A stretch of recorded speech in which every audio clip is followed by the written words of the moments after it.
Yo, yo, yo, yo, yo. What up? What's up? Good to be back. Hello, Kyle. Some of the episode that we did the other day. Yeah. What a great episode. That was such a great episode. It was a lot of fun. It was great to be back.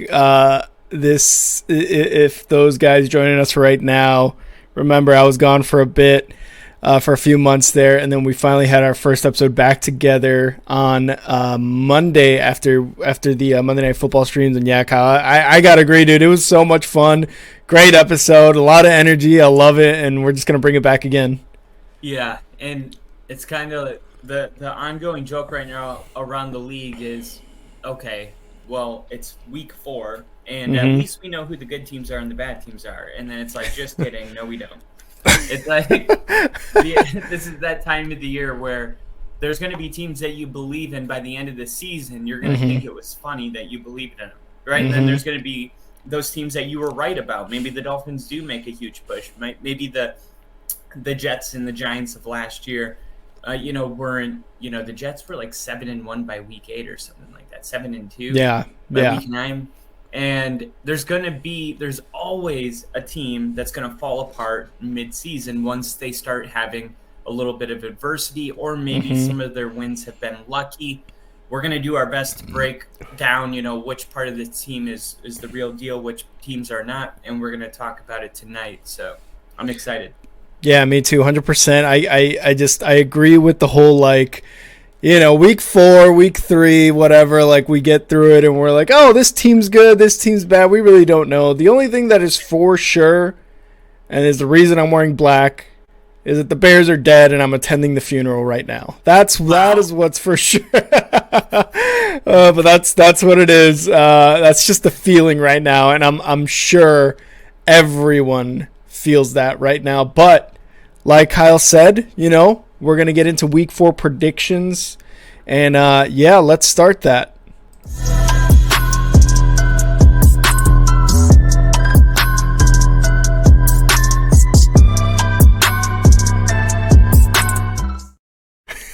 Let's do it. Kyle's jamming back there. I hope you like that little cutscene, everybody.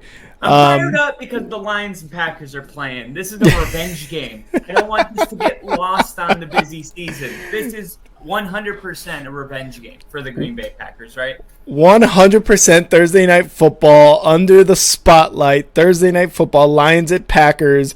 Like you said, it's a revenge game from week 18 of last year when the Lions won and sent the Packers packing back home and not to the playoffs. And this is a game that we streamed last year that your brother was in on the stream and he was watching, and then I came in and he's like, get this guy out of here, because ever since I entered the stream, it was just bad luck for the Packers from then on. It really was. And remember you told me I got to keep one of my gloves?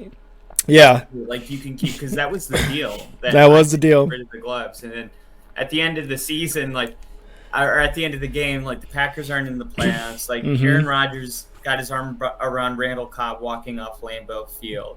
And then Rick just comes out of the quiet and goes, bro, you can keep your glove. It might be my fault that the Packers lost. The luck did turn when you got in there, but no. I don't remember saying you keep the glove, but okay. You'll keep the glove. We can run the tape. Run the tape. But the Lions, they won that game. This was not this is not an example of, we told you Aaron Rodgers isn't good in big moments. Well, the Lions had a big moment, and I'm not going to take that away. So the Lions played really good defense. Jamal Williams was really good. When the game really came down to the wire and the Lions needed to convert a first down to run the clock, Dan Campbell pulled a trick play out. I think it was I don't know if it was a direct handoff to the wide receiver, but I'm pretty sure Amon-Ra St. Brown had some kind of direct snap or something. Something like that, yeah. It was an end around, and it went for, the Lions, they have guts, they have heart, they play fundamentals, they're tough. And they went in and grinded a win and got it out. And now this team moving forward, the Lions are, we think that they're a better team. continuity from the staff and then personnel even getting better. And Yep. then for the Packers, it's a new team because there's Mm-hmm. no Aaron Rodgers. Mm-hmm. So even though it's a revenge game, there is a part of it that feels like a breath of fresh air for Green Bay Packers. And this is going to be, let's see, the Packers, they played the Bears week 1, right? The Packers played the Bears week 1, and then they played. Let's see, they just beat the Saints last week. I don't remember Falcons. who they played week 2. Falcons. Okay, yeah. Okay, so this is only their second division matchup, and we talked about the NFC North being a wide open division this year. Yep. Well, it's going to be games like this: Lions, Packers, Vikings, Lions, Vikings, Packers. I'm only excluding the Bears because they haven't won yet. But if they start rolling too, these are at the end of the season, I would almost guarantee whoever has the best divisional record is going to be the team that goes in the playoffs, because a lot of these teams have that similar type of fight. If we're talking like Madden overall ratings, I'd give the Lions like an 87, and maybe the Packers are an 84 right now. But we're still learning about Jordan Love, and as the season goes on, if Love is fucking good, then the Packers are going to move up, to being like a Lions type team. So it's an important game. Yeah, 100%. Very important game for both teams. And like you said, I think the division matchups are very important, because even though both these teams, come into this matchup 2-1, you still are kind of like, is it really like a 2-1 team? I mean, look, the Lions, they beat the Chiefs week 1. That was without a Travis Kelce, but they, the Chiefs are still the Chiefs, and they did start off slow that week 1. Then they lost. I mean, even in a loss against the Seahawks, they still scored 30 points, and then they just beat the Falcons 20-6. They held their offense, that Falcons offense, who's MO is really running the ball, but they're still kind of like, what is our identity? We're trying to pass the ball. They beat him pretty convincingly, and that's a lot of credit to the defense, because, I mean, the offense, after scoring 30 points against very tough Seahawks team, only put up 20, when you would expect maybe this probably should have been like a blowout, like a 27 points, 30 points, something like that. But for myself, and all those things you said about the Packers, 100% correct. They needed Derek Carr to be hurt last week in order to win that game. I think really at the end of the day, that's kind of what happened. Derek Carr, 17-0 going into the 4th. He was hurt late 3rd. He could have managed that game to a dub. I think, if Derek Carr stays in that game with how good he is on that team, I think we're looking at like maybe a 17-7 score, really, or a 17-10 at the end of the day with a Saints win. But they needed that to happen in order to win. But still, credit to them for being able to come back down 17-0 when they started like that in the 4th. So I am going to still give this to the Lions.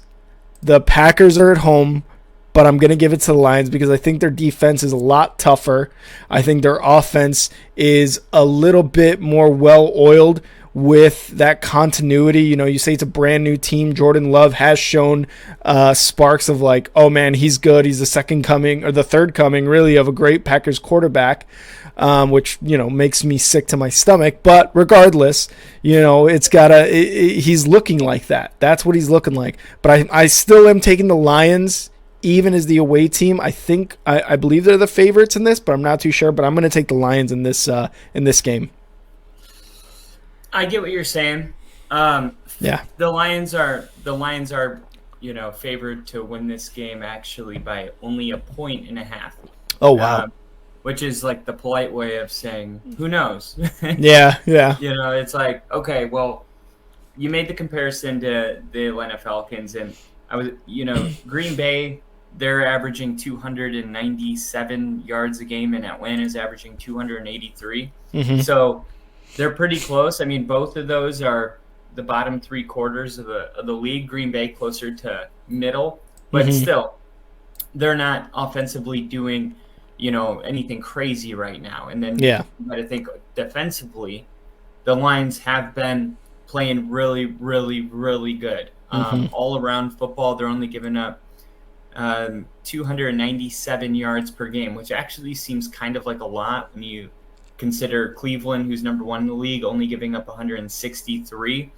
To me, this is the Lions defense versus the Packers offense. I know that the Lions have a good offense. Green Bay's defense is not too far behind Detroit at this point in the league, only 5 spots behind. So I want to see if Jordan Love can get something going. Like, we know for the Falcons right now, Ritter's not really the guy. I think we can agree that Jordan Love is much more the guy for Green Bay than Riddler is in Atlanta. So if he wants to prove that, this is a game that I think he's got to come out and win.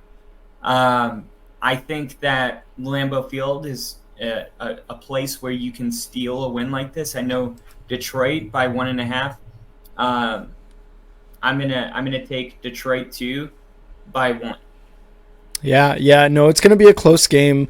And like you said, you mentioned Jordan Love and what he's done, and he seems to be the guy more than Ritter is in Atlanta. It's been 3 weeks, and again, how we started it off, right? Like, we don't know exactly what's going to happen. Who knows what happens towards the end of the year?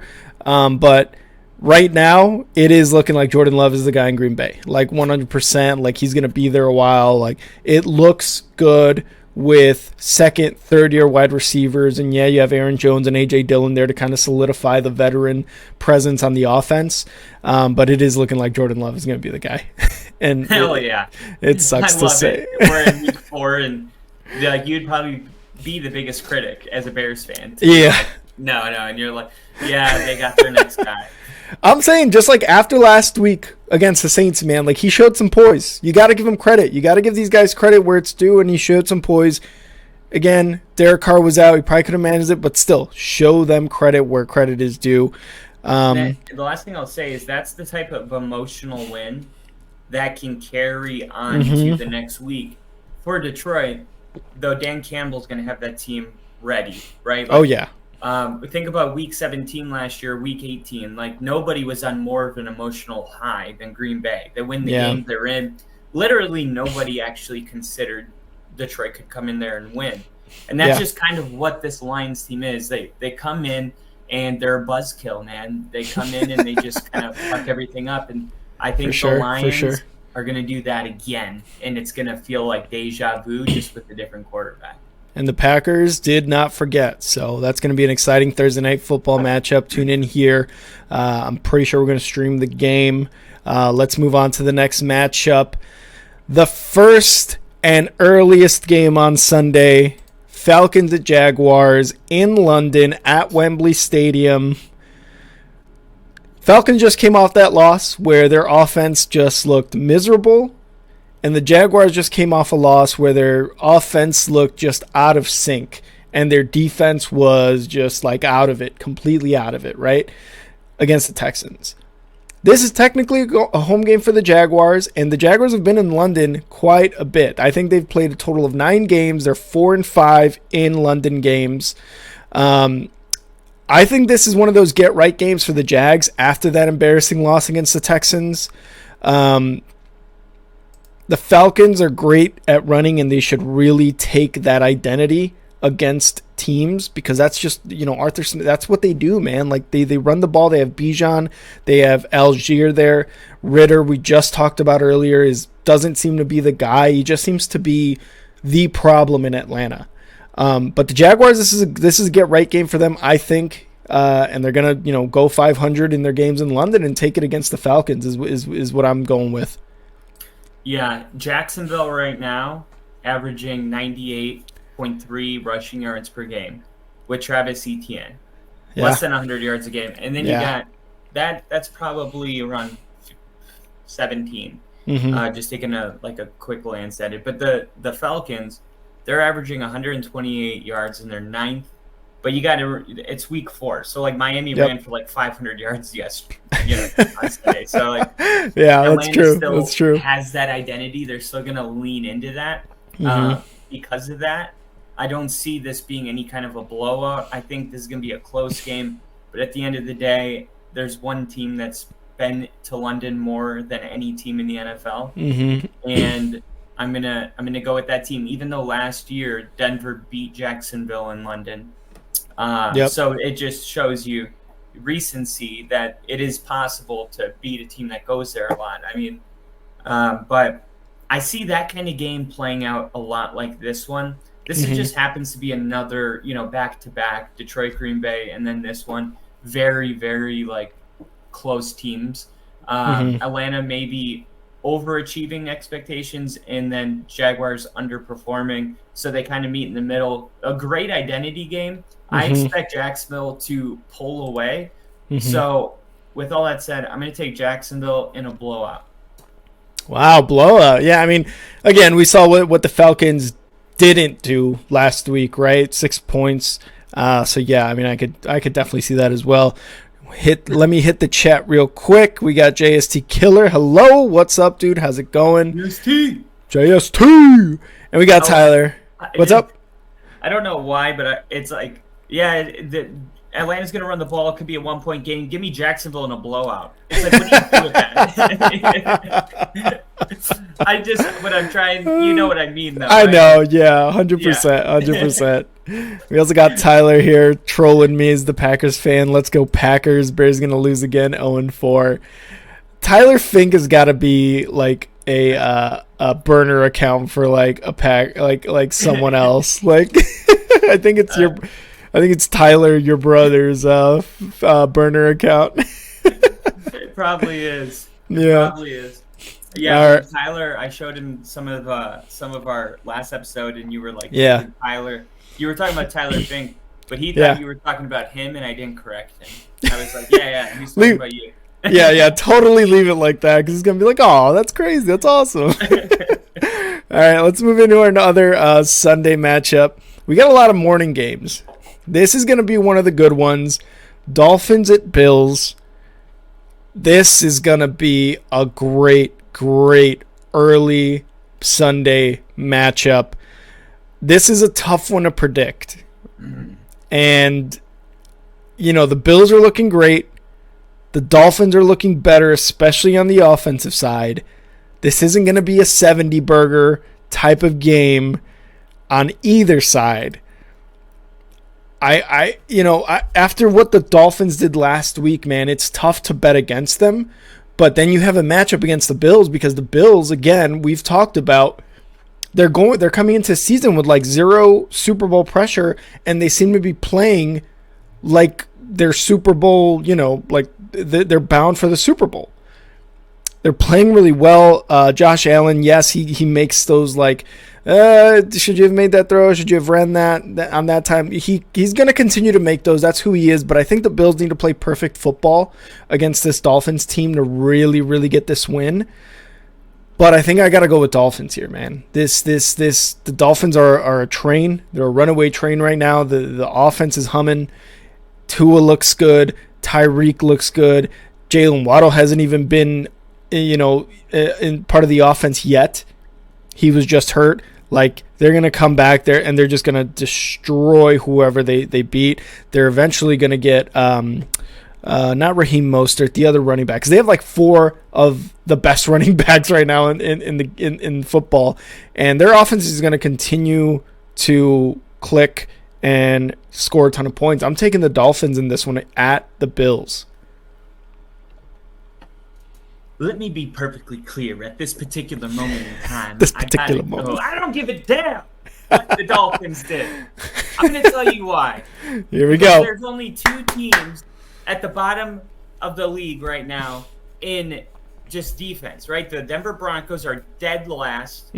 Probably only if you took last week's game, but whatever. Week 1 through 3, they're dead last. Guess who's right in front of them? Denver's giving up 458 yards a game. Giving up 450. Right above them, the Los Angeles Chargers. Would you look at that? That's who they played week 1. So 2 of their first 3 games are against the worst 2 defenses in the league. And when they did play one good defense against New England, New England has their defense right now ranked 5th in yards per game, 17-24. What's going on with the Miami Dolphins? Look, Dolphins are very inflated right now. Yeah. Buffalo, number 2. Defensively in the league. This is a very humbling game. Bills win at home. All right, there you go. Kyle's got the Bills winning at home. JST agrees. He's saying Bills win this. It's going to be a very good game. This is going to be one of the ones that I'm, keeping an eye on Red Zone, or if I have it available to stream, I'm streaming that one for sure. Yeah. Although we are gonna stream Bears and Broncos. We'll talk about them in a sec. A lot of streaming. Going to be a lot of streaming. Oh yeah. I'm so excited. I'm about to stream. I gotta tell you something before What's we go up? any further. I just turned 29. Hey! I'm noticing a big change happening to my personal life. Balls dropping? It's worse. I have Jesus sandals. I've never looked at these and said, I wonder if I could. Today, I was walking around. I gave my Crocs to a homeless guy at a stop sign in Miami. And I was like, well, that was slipping a lot, because I wore them out. And I'm like, well, that's kind of a dick thing to do. Hey, I gave the homeless guy my shoes because they were too bad for me.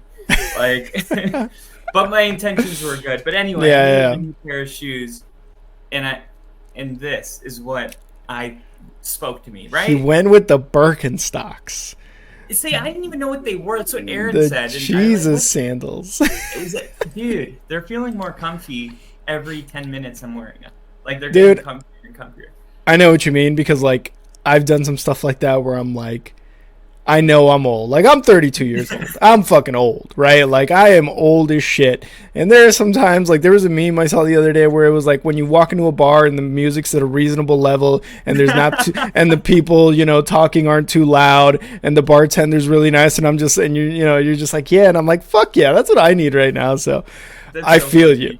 Yeah, I feel you. Getting up there, man. Also, get ready to invest a lot of money in Tums, because that's huge for me. Oh, is that next? Yeah, okay, that's next. Story. I drove all the way to Pensacola last night, and I stopped at this gas station that had alligator, elk, bison, all this stuff. Yeah. And I was like, oh, I gotta try some of this beef jerky. And then I asked the lady, I'm like, which one of this is elk? And she goes, we don't have any elk. Look at the name. She's like mean to me. And I'm like, the name says Devil's Kiss. That doesn't tell me anything about it. So anyway, I took a couple devil kisses, and they were made out of ghost pepper.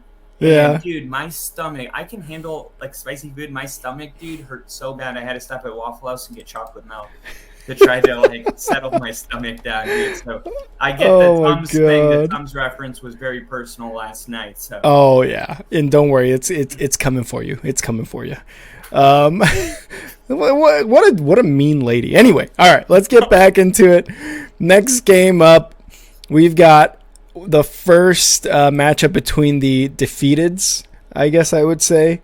The Vikings visit Carolina, and the Panthers, both 0-3, 2 0-3 matchups in a row we're going to go over. Stay tuned for the next one. But the Vikings at the Panthers, both 0-3. Vikings losing to the Chargers, and then the Panthers losing to who did they just lose to? Panthers? Yeah.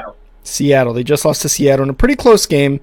Panthers have Andy Dalton at quarterback, right? He looked good last week. A lot of credit to the Red Rifle, Andy Dalton. I can't see Andy Dalton playing like that again. I think it's he's a veteran. Bryce Young will start Sunday. Okay, so he will start Sunday. Okay, so it doesn't even matter about Andy Dalton. Well, it says Bryce Young returns to practice for Panthers. This is 2 hours ago, on track to start Sunday versus Vikings. Okay, so I could see Bryce Young doing a little, he's a rookie. We got to give him some credit, but even if he doesn't start, let's assume the worst. Andy Dalton comes in. He's not going to play like he did last week against Seattle. He played really well. Andy Dalton's always good for 2-3 of those games in a season, right? The defense let up a lot of points. Obviously, they let up the win to Seattle eventually. The Vikings have, on paper, one of the most solid offenses in the league. But, dude, their defense is just so much worse than last year. I thought last year, we talked a lot about defenses and offenses and, where we stand on them. their defense was bad last year, and then coming into this year, like, okay, well, they got, Zadarius Smith left. Okay, I mean, he wasn't the best linebacker. He still struggled, but they have just gotten immediately worse. But offensively, they're probably one of the top teams on paper at least. Justin Jefferson seems to be having that same problem that Stephon Diggs had, where he's like, hey, man, you got to get me the ball. I'm a top receiver. I'm the guy here. Get me the ball. And while he has been getting the ball, he has been getting touchdowns, he just seems to be very annoyed that he isn't, like, I don't know, thrown to more, because in his mind, if he's thrown to more, he can make those catches, they wouldn't be 0-3. Right? Just like Joe Burrow said, the fear of me going in was that I'd break, my knee or tear my ACL, but also me not going in was we're 0-3. And that's the mindset of an NFL player right there. I don't want to be a loser. I want to win. I want to go in the game, help my team win. And that's what Justin Jefferson's doing, right? Like, he wants to play the game, and, understandably so, he's probably frustrated. Regardless, both these teams are rough. The Vikings defense, I think, will be a little bit better against a rookie quarterback, and I'm taking the Vikings at the Panthers in this one to finally get their first win. Panthers go 0-4, and I love it even more because Bears have their first round pick, so I just need them to keep losing, baby, keep losing. Yeah, the passing defense for the Vikings is terrible. It's ranked 25th.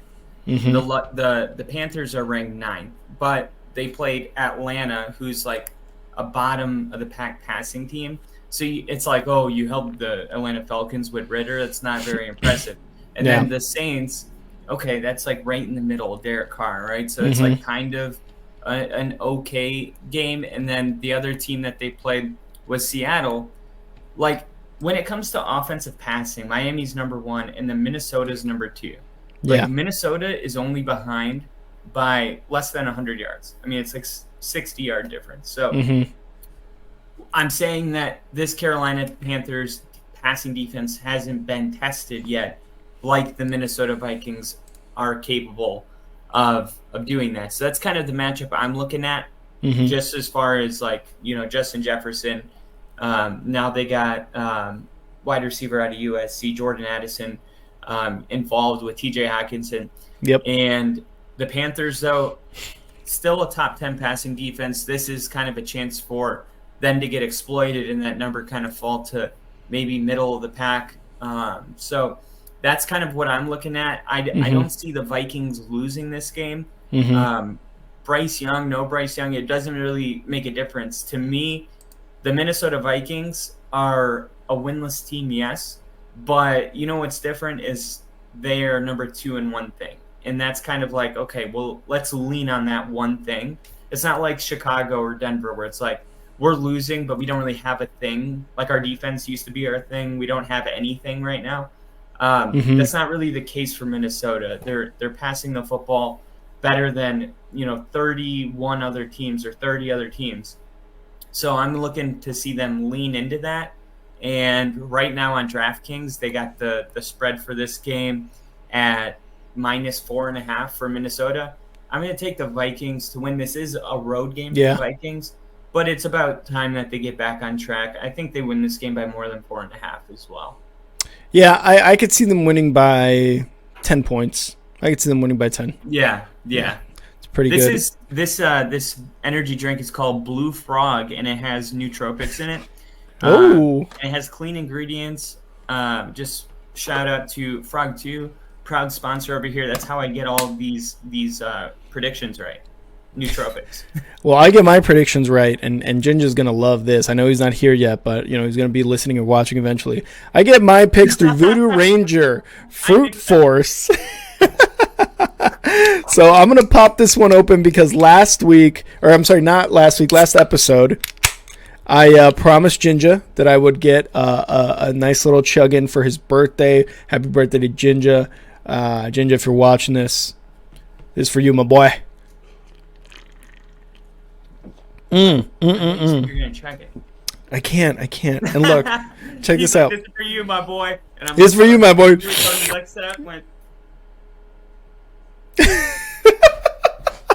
Fine, I'll do a second one since you want to be a bully. No, you can't really chug Voodoo Rangers. I don't know how Ginger does it. You can't. They're like Roller 9%. coasters. Yeah. even your body's like, stop. Stop it. Why are my eyes watering? I also wanna shout out my wifey because she got me these really cool coasters. This one, there's another one. There's she got me 3 other ones, like a couple Cubs ones and like a Chicago one. So that's what I'm using. And we will see if the Bears do become monsters of the Midway, which is a perfect segue into our next game. The second about the Chicago Cubs. The second battle of the beatens. The Broncos going to Chicago, taking on the dysfunctional Bears. And let's be real here, Kyle. Both these teams very dysfunctional right now, coming off very embarrassing losses. It's crazy because yes, the Dolphins put up 70 on the Broncos, but it seemed like the Bears loss to the Chiefs, which was expected, even by me and by all Bears fans, was even more embarrassing and like much more scrutinized, right? Like at least the Broncos have a Super Bowl winning quarterback. They have a Super Bowl winning coach.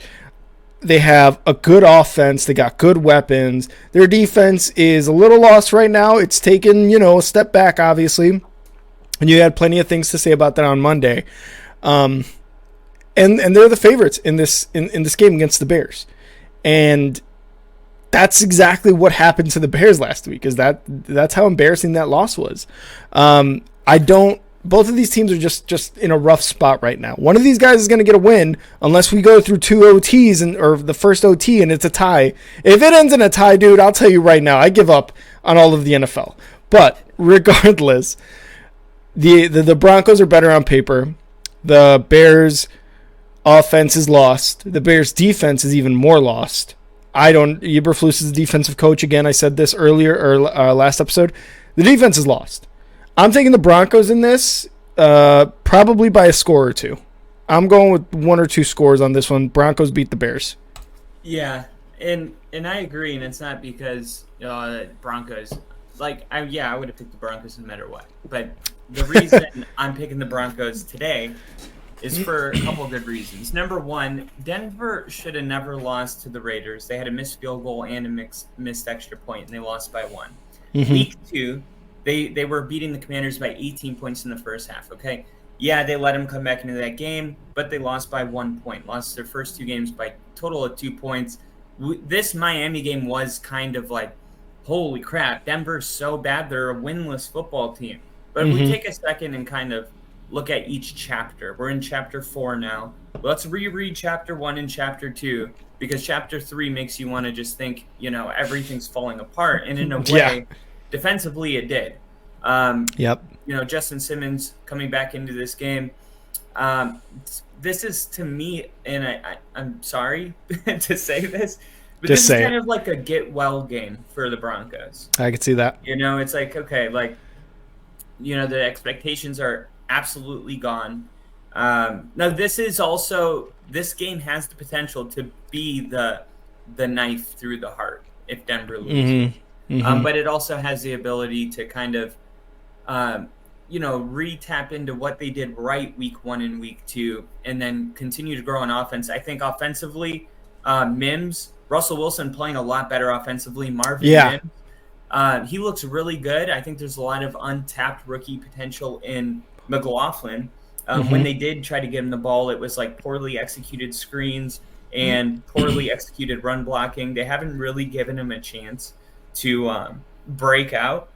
I want to see Sean Payton get a little more creative with McLaughlin, and I want to see Russell continue to take those deep shots downfield to Marvin Mims.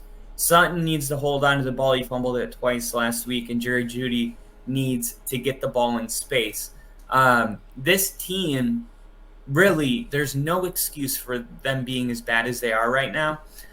So I think everyone is going to be really excited to get last week's taste out of their mouth. It happens every fucking Wednesday, dude. Every Wednesday, something comes inside of me. I turn. It's me. It's not the Dolphins. It's like now I'm focused on next week, and then I get all this like logic come in, And then on Sunday, I get disappointed, and I'm like, why did I fall for it again? There's a part of me that hates that I'm saying all of this to you. I'm over it, dude. I know. I'm tired of defending this team. They're going to have to go defend me. I make this joke all the time about why Trump will never be president again. It's because he ran the first time off of I'll fight for the people. Now he wants everyone else to fight for him. This next time, it's like the Denver Broncos need to fight for their fan base, not the other way around. We've already fought really hard for this Broncos team. We've had, to endure embarrassment now for 7 years in a row. It's time for the Broncos to go out there and, give us something to smile about for once. 100%. And I think it's going to happen. It is rough for me right now, dude. It's so bad. I just, and I want to actually address this comment here by JST Killer. It says, Rick, let me get your take on this. I'm not sure if you saw it the other night, but what would you say to Justin Field converting to a running back because he's good at running the ball and you invest in a round one quarterback? I don't think Justin Fields is going to be a running back. I don't think any team is going to convert him to a running back. The only thing I could see is some sort of Jason Tatum, or what's his name? Taysom Hill. Taysom Hill. Yeah, I'm talking NBA over here. Jared Stidham and Taysom Hill combined. Yeah. One person. Jared Taysom? Taysom Jared. I can't see the Bears doing that, at all. You play an entire, so far, 7-8 years as a quarterback. It's tough to make the transition to running back, right? We saw what happened with Tim Tebow, right? But he was a different story. He was coming back to the NFL. He was trying to make a comeback as a tight end. He's like, I'll play whatever. He's got that kind of work ethic. Justin Fields is a quarterback through and through. He's only 24 years old right now. If this trajectory with the Bears doesn't work out, a team is going to look at him, when he either becomes a free agent or the Bears are looking to trade him.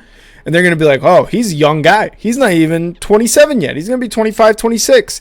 We can still make this guy into a good quarterback, whether that be a starter or even a backup, and bring a spark to that team. You know what I mean? So I don't see him becoming a running back. I see the Bears 100% drafting a quarterback in this next draft, having him sit behind Justin Fields.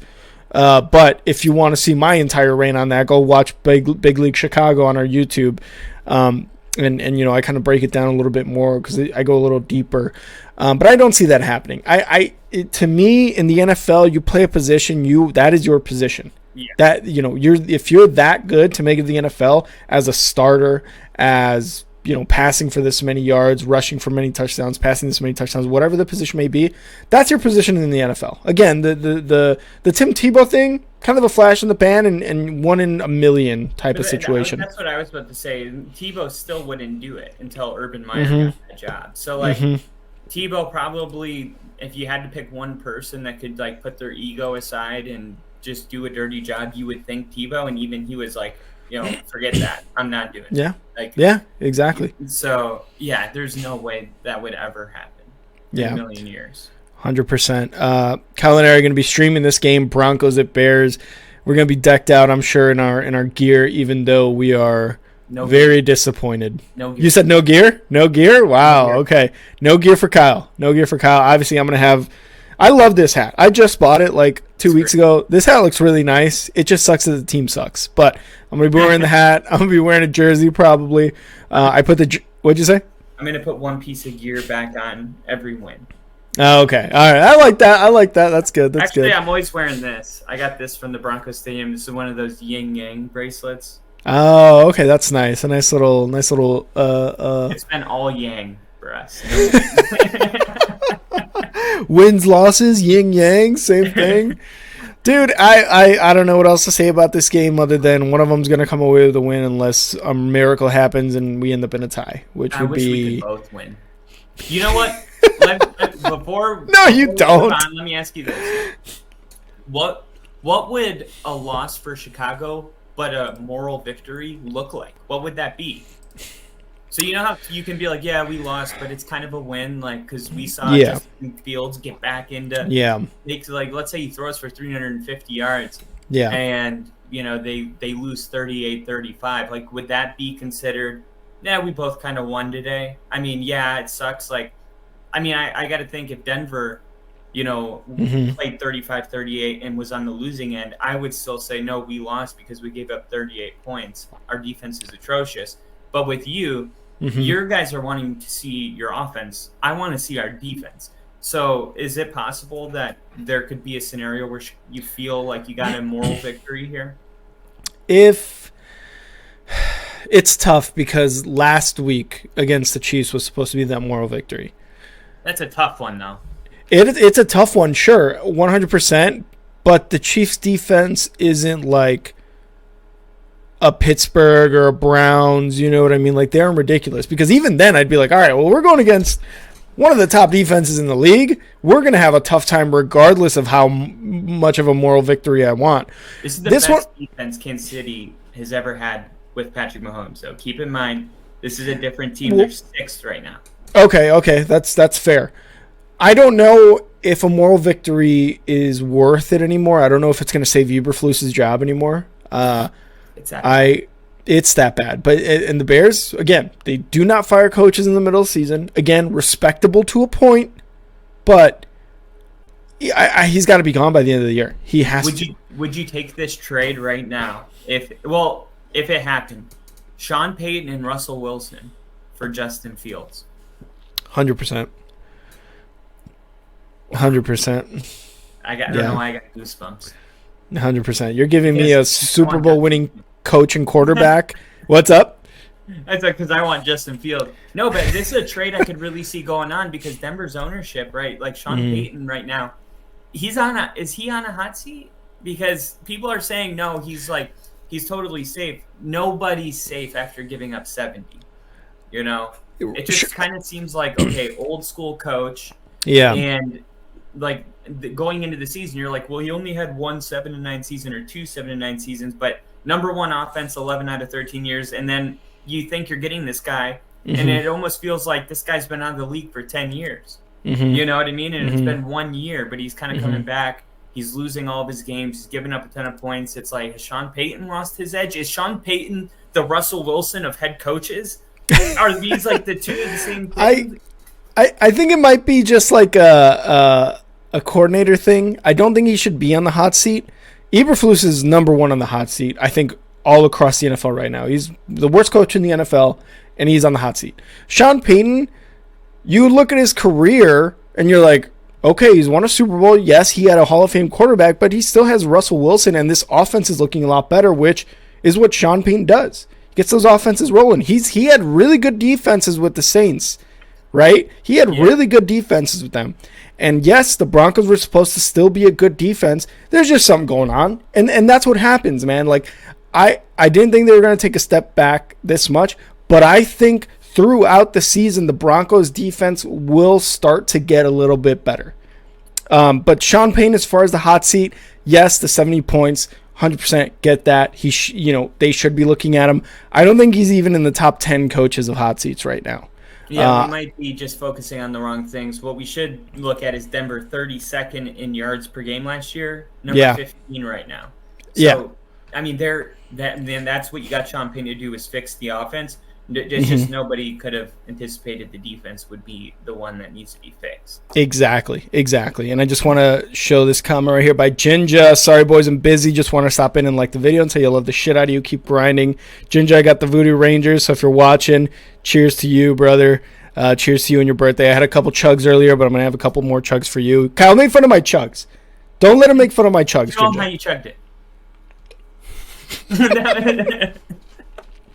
How dare you? How dare you? Cheers, Jinja. And we also got Steve in the chat. Steve, where's Alvin at? What does that mean? I don't know. I think he's making fun of us. I think he's making a Gen Z joke. Let's move on. Catch Kyle. We didn't get it. That's what I mean. He's probably Gen Z, and we don't get it because we're old people. Steve's 68. I don't believe that. I'm pretty sure he's cosplaying as a 68-year-old. Kyle and I are going to be streaming Broncos and Bears on Sundays, so keep an eye out for that, and we hope to see a lot of you guys in the stream. Let's move on to the next game, a AFC North matchup between the Ravens and the Browns in Cleveland. Ravens lost to the Colts on an overtime field goal. The Browns came off a very, very convincing win, a win that not only showed how dominant their defense could be, but how good their offense could be, because Deshaun Watson is finally showing Deshaun Watson of, 2019, 2020, Deshaun Watson of old, really, just in general, right? Yeah. And the Ravens, 2 rushing touchdowns by Lamar Jackson, which helped me out in fantasy. Thank you for that. And again, we talked a little bit about it on Monday. He seems to, the first 2 weeks, he was doing well with his wide receivers. Finally a good amount of wide receivers, but something happened against the Colts. The Colts' pass defense must have gotten better, must be good. He just was struggling a little bit on there, right? Obviously, by the 2 rushing touchdowns by him, it kind of shows. But again, the Browns looking really good. Even with the loss of Chubb, Jerome Ford, Kareem Hunt, still there, Amari Cooper, Njoku, Deshaun Watson. Like, this team looks like, even though I don't have them winning the North, they're going to compete for that North. And in this game, I've got the Browns winning at home against the Ravens. Yeah, this is just kind of one of those games where it feels like we're late to the party on the Browns, and I don't want to be late to the party, so I'm going to take the Browns here. I mean, you got offensively, the Ravens are 12th in the NFL, and the Browns are 10th. So it's like they're neck and neck, but the Browns better.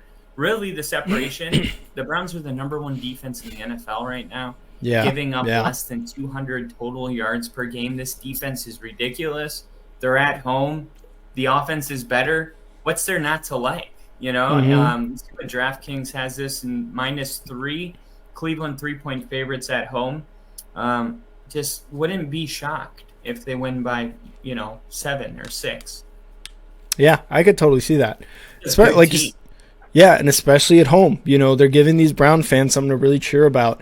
What do you think Deshaun Watson continues it through an entire season? Obviously, we saw him struggle last year. He only played like 4 or 5 games, obviously coming off that suspension.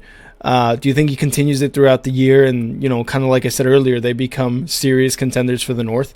Yeah, I see Deshaun Watson getting better every single week. I mean, last year was just kind of like a warm-up, warm-up for this year. And he got those reps in, and it looks like they did pay off. But, like, he's going up. He's not going down. And, like, I don't even think it's something that anyone has to worry about. Like, he's not that old, right? He's still under 30 years old. I think so. Let me look it up. Yeah, and then I don't know let's see how he's doing right now. What? 28 years old. I mean, he's 28, dude. Yeah. I'm picking up the Browns defense as we speak, dropping the Ravens defense. No, wait, hold on. I want to do that. Hold on. I did not plan on making a live fantasy move here, but it just happened. Wow. I can't believe that. That's insane. I didn't think that was... They were available. What the hell is that about? That was available too, man. You got to check every day. This is insane. All right, so I'm trying to see if Deshaun Watson, anybody has him starting. But I am curious because fantasy kind of tells you how a player's been doing. True. I'm wondering if he's in the top 10. He is not a starter. He is not a starter in our league, which is a little surprising to me. But I absolutely think that he can continue to get better every single week. And, I don't know what the ceiling is for this team following the loss of Nick Chubb. I go back to that because Nick Chubb is just an unreplaceable type of talent. And I will say, though, Kareem Hunt, knowing the playbook, knowing the system, is probably the best fit. You're not bringing in, some outside guy. So I do think that they're in the best shape they could be in for it not to, destroy their entire season. So, no concern, regarding like Deshaun Watson on my end at all. Yeah, that Kareem Hunt signing was huge. And look, they have Jerome Ford, and he busted out week 2. But, Kareem Hunt knows the playbook, knows the team, knows what to do, like, good signing. And Deshaun Watson, man, all he needed to do was not, fucking be weird and, keep all that testosterone inside of his body instead of trying to get massages to get it out. And look how he's playing. He's playing amazing. Dude, what I'm scared is actually that he's getting massages again. That's my conspiracy. He might just be that good where he needs that shit, right? Like, oh God, I hope not. I hope it's not weird again. Not. Here he is right here, Deshaun Watson. So for our fantasy people out there. He's questionable right now on fantasy. Yeah, I see that. Yeah. Sometimes quarterbacks will just not what do you call practice Wednesday. Yeah. So they're technically he's questionable, but in 3 games this season he has 65 completions, with 102 attempts, 63.7 completion percentage. Wow. In 2018 he was at 68.3 and he threw for 4,000 yards. And this was the kind of thing, the 2020 season, that was his last real full season. Mm-hmm. Remember, this was a Houston team that got rid of DeAndre Hopkins, and they left him nothing. It was supposed to be a rebuild year.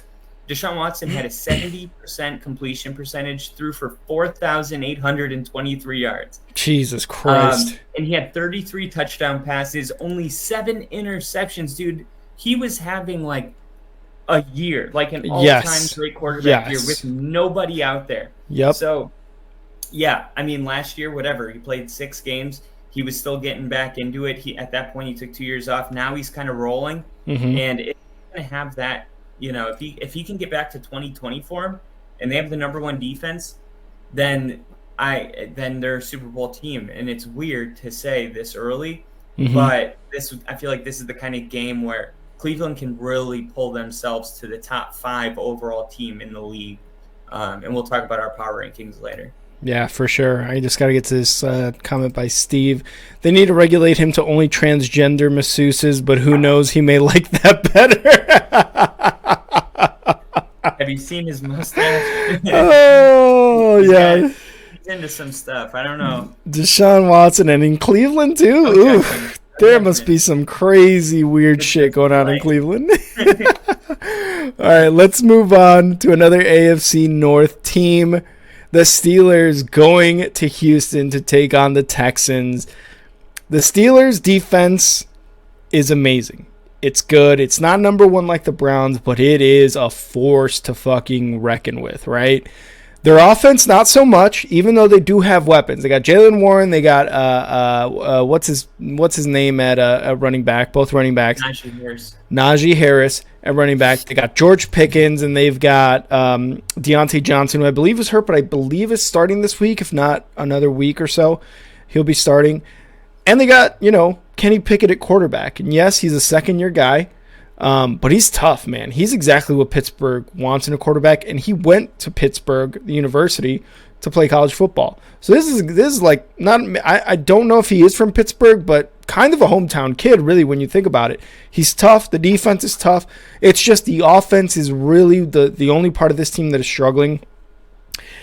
But against the Texans, who just came off a really, really good win against the Jags, and probably a flash in the pan win when you really look at it, right?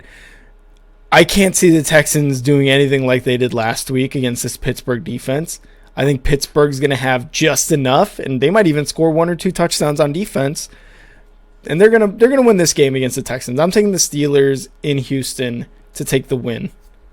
Yeah, it's interesting because the Steelers are known for kind of like breeding these really good wide receivers. Mm-hmm. Breeding's probably a weird word to use there, but hey, Deshaun Watson just checked into the chat. Entered the chat. No, this is a weird team because the expectations, at least for me, I fell for it. I was like, man, this is a really capable football team of winning 10 games, and I still believe that. But the offensive line ranked 11th on ESPN, so that's top 10. Running the football, they're 30th in the NFL right now with Najee Harris and Jalen Warren. Jalen Warren. Yeah. So the real question is like, okay, what's going on? Because normally it's like, okay, if they can't run the football, the offensive line is, offensive line's doing their job. They got talent at the receiver position. They, of course, have talented in 2 running backs. So it's just kind of like, what's going on right now? Offensive efficiency 30th in the league. The Steelers finally gained 300 yards of offense against the Raiders last week. But what I'm looking at is the Texans and what they did last week. This is like a game 2 weeks ago that I'm like, oh, this is a blowout. And yeah, I don't see the Steelers rolling over or anything. And I don't want to take one win over the Jags and make, inflate it too much. But I think this could be a really close game. But I'm with you. I'm going to take the Steelers to get the edge. I like the D'Amico Ryans and what he's doing over there. I like the energy the team's playing with. So I do think they're going to be competitive just because they're coached well and they're going to stay in football games. But Mike Tomlin's, one of the greatest in the league. And I just can't see him falling in a game like this. But the only problem I have is I've picked so far every team that's favored to win. Right? Where's the upset? The NFL never works out like that. One of these teams is going to, not that, win that's supposed to win. And this one kind of has that look to it. So because of that, I'm actually going to take Houston as my upset of the week. No, you're not. No, you're not. I'm taking the Texans at He's home. Jesus Upset Christ. of the week. Both teams go into week 5, 2-2. Upset of the week. Texans beat the Steelers. And you talked about the offensive production, right? Matt Canada is their offensive coordinator and was getting it from Steelers fans. Like, they were laying into this guy because they're like, what are you doing? And that's part of it, right? Because you have to look at the offensive coordinator. We could look at the line. We could look at all these things that are supposed to work for the team. But really, the offensive coordinator, again, is like one of those guys that really, really does factor into where these guys grade on receiving production, running production, quarterback production. He played he had a better game plan for the Steelers last week, and that's why they ended up with the win. The Texans, you talked a little bit about the Texans, D'Amico Ryans. You got Dameon Pierce there. You've got their fullback running back kicks for touchdowns. Like, it's insane what's going on in Houston. And C.J. Stroud is obviously did really well last week. I still don't think they have enough. I'm still taking the Steelers in Houston to take the dub. Yeah, quick side note. Do you think because I have Justin Fields starting, and I'm looking at Russell Wilson. He's been available every week, and he's like getting 18, 20 points. Start Russ Wilson over Justin Fields? 100%. Well, that's 100%. Why I bring up the third question. Oh, I hear the doggy. Yeah, he's crying. I was like, is that my dog? No, but what about CJ Stroud? Does he have it like real value, do you think? Dude, honestly, for me, against the Steelers defense, it's going to be tough to start Stroud. It's going to be, for me personally, I would not start Stroud. If you're giving me the option of either Stroud against the Steelers or Russ against the Bears defense, or against the Broncos defense, I think the Broncos, you said it earlier, this is going to be a get-right game for the Broncos on both phases, offense and defense. I think the defense is going to be like, wow, this team sucks a lot. Maybe we can actually start playing how we are supposed to play and how we were playing last year. Dude, start Russ. And if anything goes wrong, I'm sorry, but right now, I'm gonna be pissed. I know. I would have to drop Fields like completely. It would be funny if this whole time he just wanted to add Fields from waivers. No, because trust me, you gotta drop Fields. My fantasy team from the start was called the More the Merrier for DJ Moore, and I couldn't draft Moore, so I had to trade George Pickens and I had to trade DeAndre Swift for him. DeAndre Swift eventually got dropped, and DJ Moore still pretty productive, mid-teens, upper 20s in these first 3 weeks, but I've got enough Bears on my squad. I don't need Justin Fields to make it even worse. Bear down. Bear down. Let's move on to the next game. Rams at the Colts. I believe this is still a morning game. Yeah, it's still a morning game. Rams at Colts. I'm taking, just right off the bat, I'm taking the Rams. The Rams have been scoring, man. They've been scoring some points. They've been playing some good teams, but they've been scoring some points. Still got Aaron Donald on defense. Stafford at quarterback. Puka Nacua had the most catches in the first 2 or 3 weeks from any rookie like in the history of the NFL. He's getting some touches, and he's making things happen. The Colts, good win in overtime against the Ravens. But regardless of who's at quarterback, Richardson or Gardner Minshew, I just don't think they have enough. Who's their coach now? Shane Steichen, right? Yeah. He's calling good games, and this defense is doing a lot better than most people expected, I would think. I mean, you saw what happened, against the Ravens. They have the 12th ranked offense, against the Colts team that really wasn't expected to do much. You would have thought, okay, this is going to be a dub, right? They had a good game plan against the Ravens and Lamar Jackson. He still rushed for 2 scores, but he couldn't really get anything else going.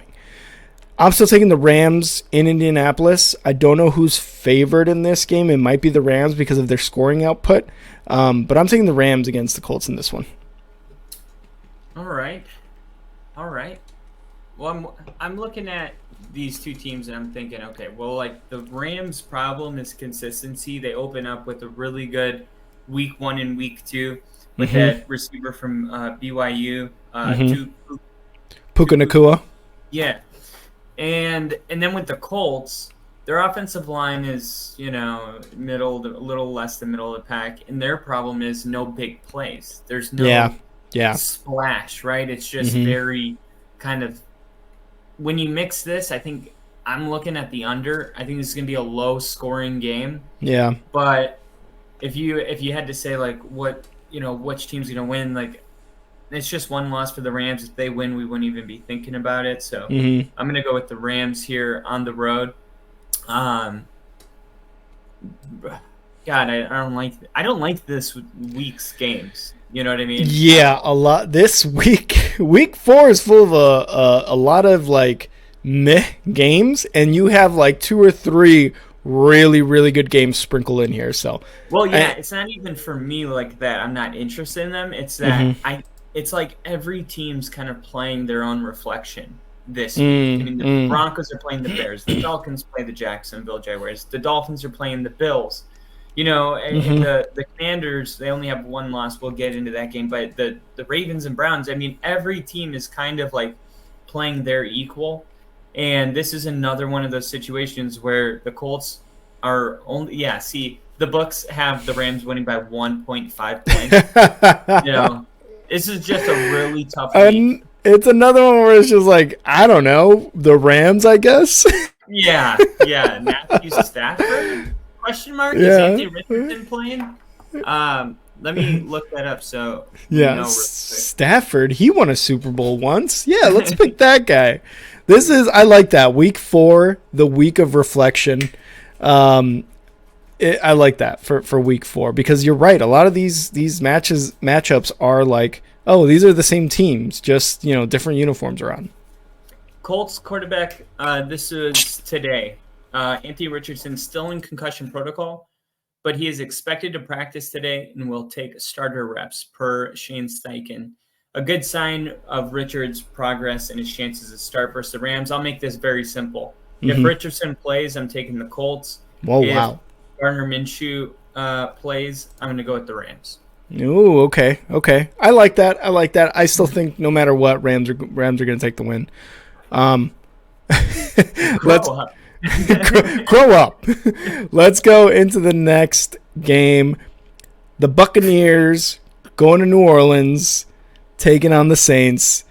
And just like you said, this is another one of those where you're just like, oh, it's the same teams with different uniforms. Saints have a shaky O-line, bad quarterback in Winston. Well, hold on. And I mean, it's Jameis Winston or Taysom Hill, right? And they have really good quality wide receivers. I think Kamara comes back this week, if not next week. But they just have really bad quarterback options. Outside of there, when they got Derek Carr, and I said this when they picked him up, they were going for winning the division. And now that Derek Carr's out, man, it's looking tough. Just like I had the Jets winning the division, the minute Aaron Rodgers was out for the season, I was like, shit, well, there goes my prediction, right? Who knows how long Derek Carr's going to be out? It looks to be maybe a week. I don't know if he's going to start this week or not, but it looks to be for a little bit. They have good skill position players, but their quarterback is shaky. Their O-line is shaky.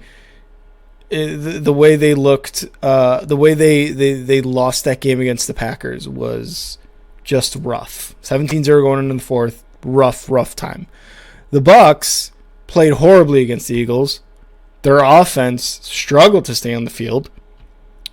And the Saints have some players on defense that will be able to kind of replicate that. Baker and Mike Evans, though, they're going to get some touchdowns. And I think they're going to be the better team. And I think Baker Mayfield and Mike Evans connect for 2 scores and take the win. I'm taking the Bucs to beat the Saints in this game. Yeah, you look at the rankings in Tampa Bay, not very good offensively and also not very good defensively. So you're just kind of like, well, why is this team winning? How? Well, it's because they played the Bears. That's right. They played the Vikings. Yeah. They played the Bears. Yep. There you go. And they had a real game against Philly, and they only could get 11 points up. Philly's got a great defense. So the Saints, though, have a good defense, too. I was going to say, I bet every team is looking at the NFC North and being like, God, I wish I could play that division right now. I really wish I could play the division. Yeah, unless you're the Bears and you're in it and it's still Facts. Yeah, I mean, I'm looking at some of the latest Derek Carr news, and it's not that he's not even ruled out of the game. So, I wonder if it's still like a something in progress type of thing. Yeah, the head coach's quote from today's press conference was that he's feeling better today. We'll evaluate him to see where he's at tomorrow, and hopefully we'll get him back out there. He didn't practice today. We'll see where he's at tomorrow with him, but I'm not ruling anything out. I'm going to take the Saints here, actually. I think the Tampa Bay 2-0 thing is something that we'll look back on when they're 2 or maybe 3-10, and we'll be like, well, they started 2-0. Remember when we were like Tampa, Baker Mayfield, Yeah. This could be one of those teams that we look back on, and they have the 3rd pick in the draft, at the end of the year, and they draft a quarterback, unfortunately for Baker. But he didn't. True. Like you said, I didn't really think about it until you brought it up in that post game.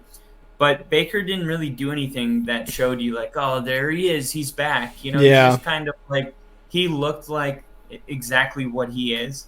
It reminds me of that press conference. They are who we thought they were, and we let them off the hook. We let them off the hook.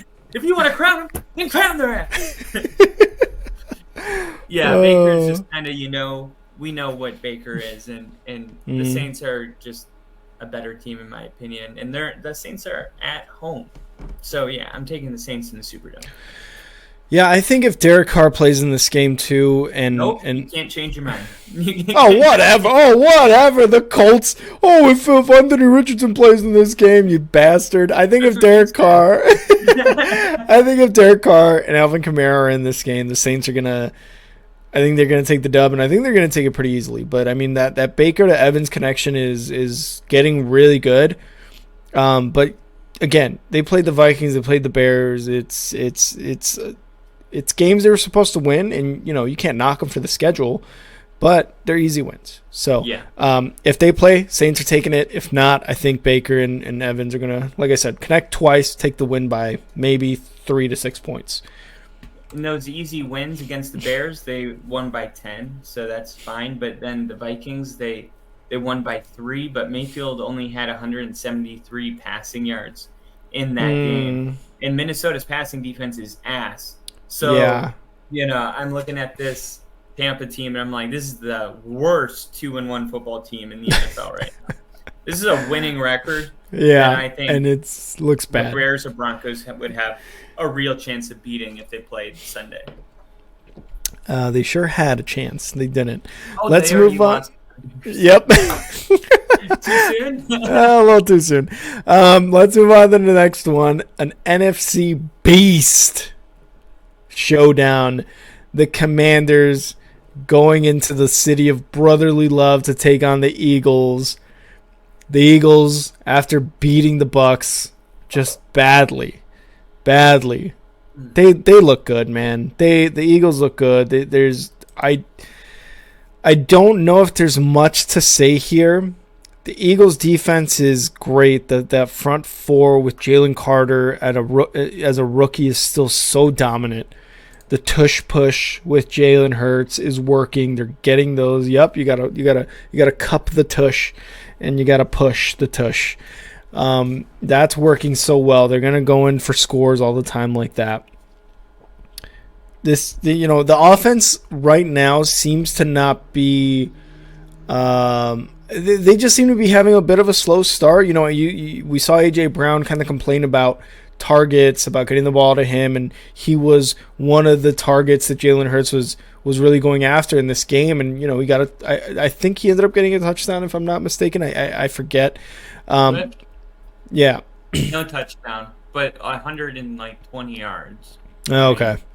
Yeah, this team can, they don't need to pass the ball. That's what I'm so frustrated about. Is everyone's oh, they're just not the same. It's they're winning and they're running the ball very well. Running the football is not, having a good offensive line and running the football is not boring. That's football. Yeah. That's you need that. And that will open up AJ Brown. And if that happens, in week 8 or week 9, who cares if you're undefeated when that starts? Yep. I think there's nothing to be concerned about here. The only concern I have is that last year Philly was 8-0. I was in South Florida when there was a Thursday night football game. I didn't even watch the game. When I got back, Philly lost, and they were upset by the Commanders. Now, Philly was coming off a bye week when they played that game, so that might have had something to do with it. I don't know. Sometimes the bye week helps, sometimes it hurts. But this Commanders defensive front is no joke. Yeah, that's true. Chase Young, Montez Sweat. No, Montez Sweat and Cameron Payne.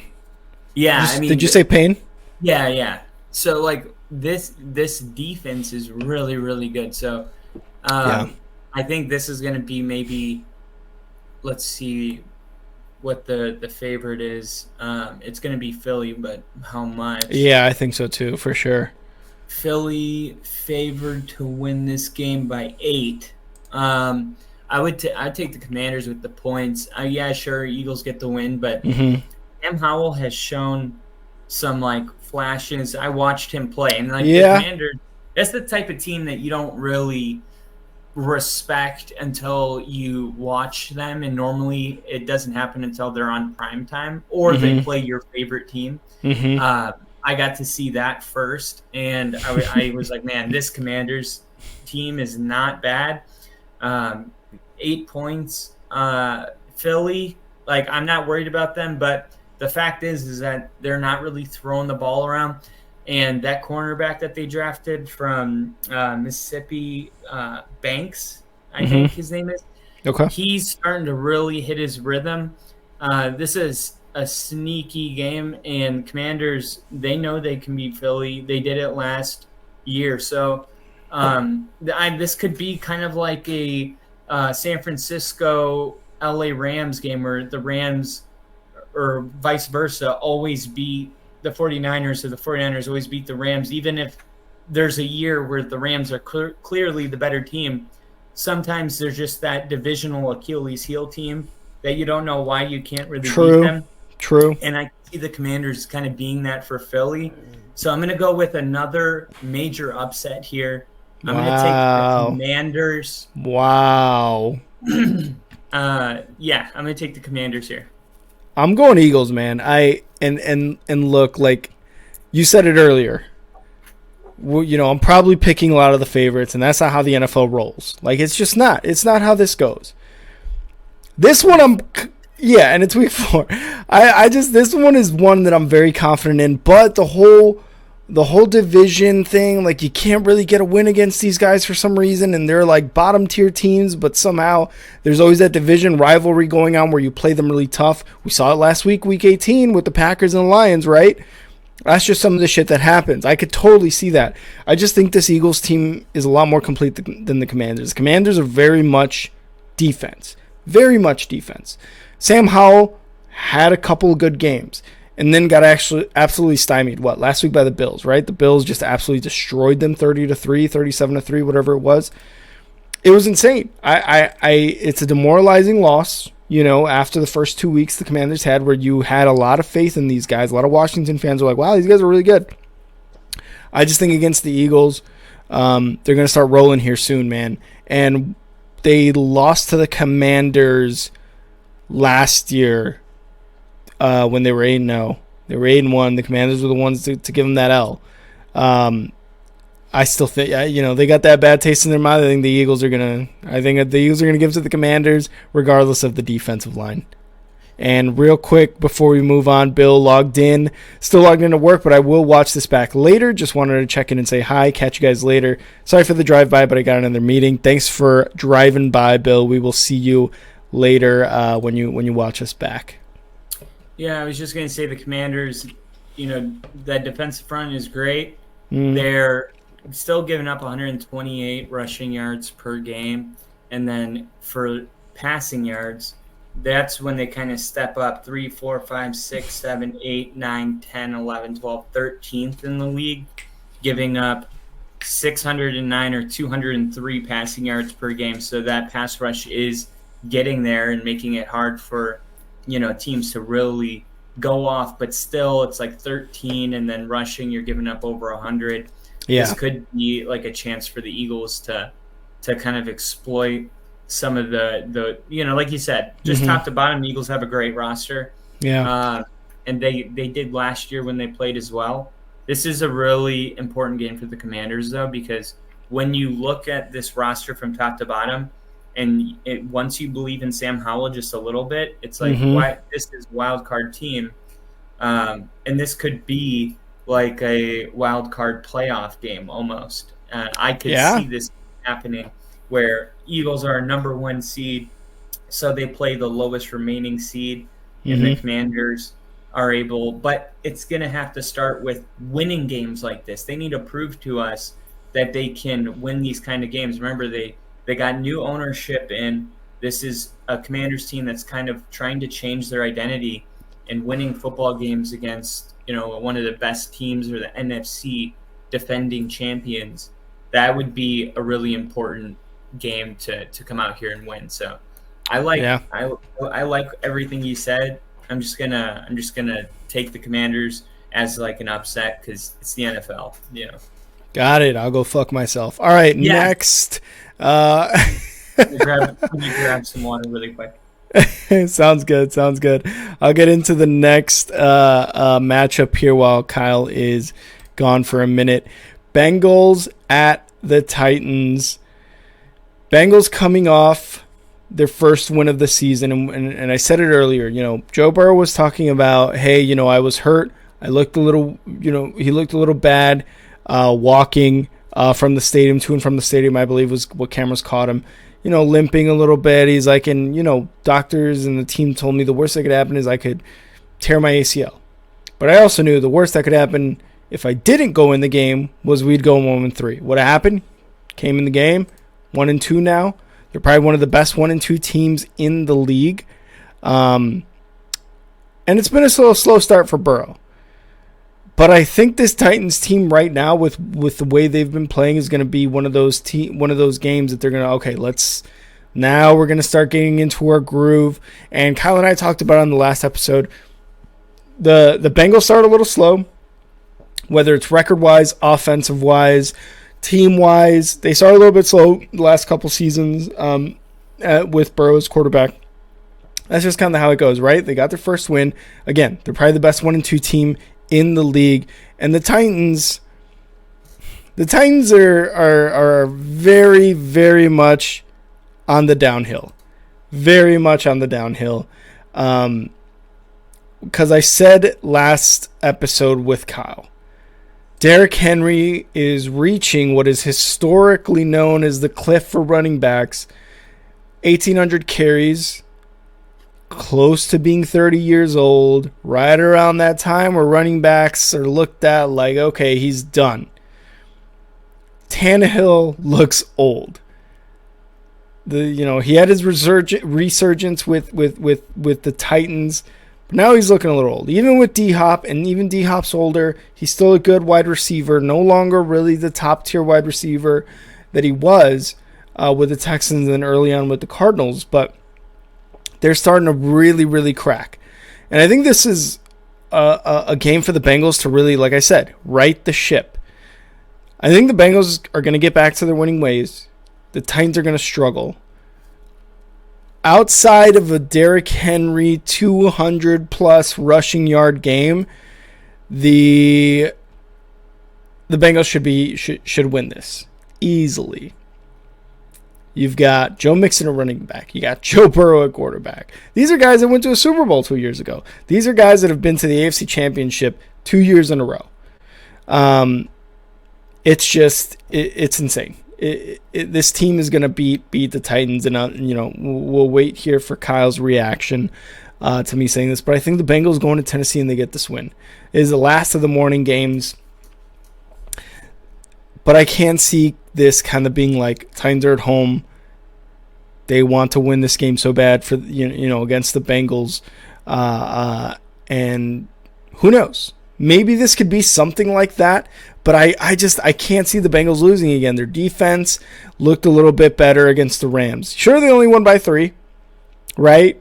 Okay, we'll give them. We'll give the Bengals. We'll look at the Bengals and be like, okay, that's one of the criticisms. But I just cannot see them losing against the Titans, against an aging Titans team. And we'll go to the comments here real quick before Kyle gets back. Titans lost their Super Bowl gap, staying with Tannehill. I think, yeah, that's actually a good point. They lost their Super Bowl gap. I can 100% see that, Steve. As we have Kyle back on. Kyle, we're talking Bengals, Titans. I'm thinking the Bengals, this is going to be a get-right game for the Bengals. They start to right the ship. We talked a little bit about it last episode about how it's a slow start, whether it's offense, team-wise, record-wise, whatever. These are guys who've been to the Super Bowl, who have been to 2 AFC Championship games in a row. The Titans are a little bit on the aging side. And what do you think, Bengals at Titans? Who you taking? Yeah, I think it's a get well game for the Bengals. Titans have the worst offensive line in the NFL, and you're not going to win. You just won't win. The Bengals defense has been carrying this Bengals team. I mean, You go to halftime tied 6-6. I mean, they're giving your offense a lot of grace. I think this is kind of one of those games where T. Higgins gets back involved. Like last week, I had to put T. Higgins on the bench, like a pretty much set and forget type of player, right? I mean, take him out, put him on the bench, and put Mike Evans in for him. Like I'm going to tell you, this week I'm doing the opposite. I'm taking Mike Evans on. I'm putting because I do believe T. Higgins comes back very. I mean, that's kind of like what's missing from this offense, right? Jamar Chase finally got a bunch of catches. But now it's time for T. Higgins to get, involved in this passing game. And they dropped back 31 times in the first half. So it's not like it's a lack of, calling passes that's stopping T. Higgins from getting involved. He was just dropping balls. This team just seemed kind of out of sorts. This is going to be, I think this is going to be a big blowout. You think Mike Vrabel at home? You said what? Mike Vrabel at home as an underdog is one of the best in the league, but I don't care. They have the worst offensive line in the NFL. So forget it. Like I'm not even going to acknowledge that. I love it. All right, let's move on to the next one. We have an AFC West showdown. The Raiders go into LA and are taking on the Chargers. Another game, another Week 4 reflection game. The Chargers, Staley is on the hot seat, I think. He's on the hot seat. Yeah. 100% on the hot seat. And this is the beginning of the PM of the afternoon games. They're coming off a much-needed win against the Vikings, and they should get another one against Vegas. If they don't, Staley's going to be gone, man. Obviously, I said he's on the hot seat. If they don't get a win against Vegas and a struggling Jimmy G and a Devontae Adams that is, like, again, another frustrated top-tier wide receiver with how the offense is going, and an offense that has Josh Jacobs and a defense that has Max Crosby on defensive end, like, they're struggling hard. Josh McDaniels is struggling. If they can't get a win against this team, it's going to be a Staley fire watch. Like, when is he getting fired? Is he getting fired after this game, midweek, after another team, after another game? Like, when's he getting fired? But I think Herbert and this Chargers team has been doing well. They did well last week. You know, the Chargers are going to Charger, but it's. I think it's going to be a little bit better, and they should get this win against the Raiders, and that's what I'm taking. I'm taking Chargers at home to take this dub. Yeah, and when teams were saying, like, oh, blow up the whole thing in Denver, one of the things that was mentioned was trading Sean Payton to the Chargers, and since that's the job he wanted anyway.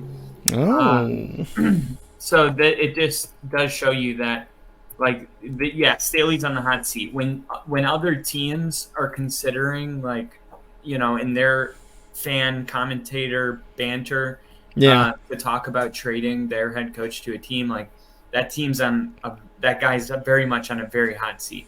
Yeah. Okay. So I look at this game. There's no Mike Williams. He's out for the year.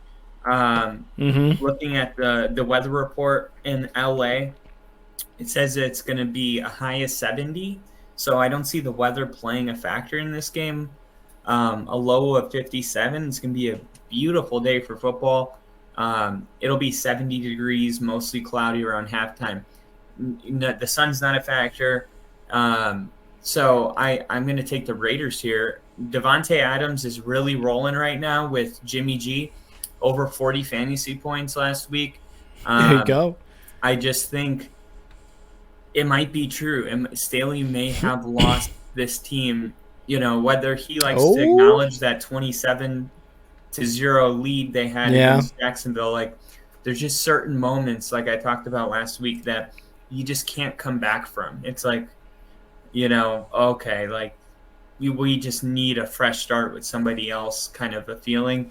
The Chargers, man, they got a win last week against the Vikings, but like, I just don't know what to make of this game because the Chargers have more talent, but they're underperforming, and Jimmy G and Adams are doing pretty well, but Josh Jacobs isn't really involved. So it's just a weird game. And normally I'm inclined to go with the home team, but LA does not have a strong home field advantage. And then you take that in account with the weather not being a factor or the heat. And the Chargers really don't have an advantage here. The Raiders, you know, 3-4 hours of a drive away. Vegas. They'll come to this game. I think this is almost like going to be a neutral home field advantage, like a Super Bowl almost. And because of that, I'm just going to go with the Raiders because at least they're not, like, falling apart, even though they have the same record. The Raiders aren't. No one's really talking about Josh McDaniels being fired. They are talking about Staley being fired. Sometimes that type of pressure produces something beautiful. Like, that's how diamonds are made. They're put under extreme pressure, and then the impurities come out of it. I don't know if Staley can turn into a diamond. I think they just might be pressurizing the wrong type of rock here, and this might be the moment that rock explodes and there's no diamond. I love the analogy. I love it. We need to play Diamonds by from Sierra Leone by Kanye right now. I think that's what we got to do. Shining bright like a diamond. That one? Nope, that's another song. Okay. That's Rihanna. But anyway, let's move on. Let's move on to the other game in the afternoon on Sunday. Bill Belichick and the Patriots go into Dallas to take on Dak Prescott and the Cowboys. The Cowboys coming off a pretty embarrassing loss last week against the Cardinals. And that's what it was. It was embarrassing. A lot of people had the Cowboys absolutely winning this game. And the Arizona Cardinals said, no, we've actually got some good players. And Dobbs is actually playing pretty good. Like, who is this guy? Right? Can't even buy his own jersey at the team store. You saw that? Yeah, like this is insane. Like that was a funny video. Custom make his jersey. I know. It literally said pick player from team right next to it. It's like create your own. Mm-hmm. Just fucking type in your last name, dude. He's like, I know I only got here a month, but come on. Yeah, I know. When I was so sure Rodgers was going to be a Denver Bronco, I tried to order a number 12 jersey, and I made my own last name, Rodgers. Yeah. And the NFL was like, you can't do that because they knew what I was doing. Wow. So I don't know all the details, but Dobbs may not have been able to create his own last name with his own jersey number because that's an active player. You know what I'm saying? Okay. They did make it up to him. They did finally give him a jersey with his number on. So good for Joshua Dobbs. What's his deal with the social media? Is he like an influencer or something? No, I just think that was a video that blew up, that went viral. Oh, okay. Because I saw he just seemed like he had that like, I'm a social media influencer vibe. Yeah, that's true. He did come off really well. So even if like the NFL doesn't work out, I think he's got a future in being an influencer. The Patriots coming off the 15th straight win against the Jets last week, and it was really an uninspiring win. I think it was just kind of like Bill Belichick really wants this because, I don't know, just for fun, I guess. Like he just wants to have that domination over the Jets. But I think overall the Cowboys are a better team. The Cowboys are at home. They know what went wrong last week against the Cardinals. The cat just jumped off. He's like, "Hey, y'all talking about the Cowboys?" He's chilling. I love it. The cat. If y'all are listening on the podcast, the cat just jumped up onto Kyle's table. Check it out on the YouTube. Subscribe to the YouTube at Star6 Media. This is funny. Off my computer. No. It's gonna piss on you. Yes, it's true.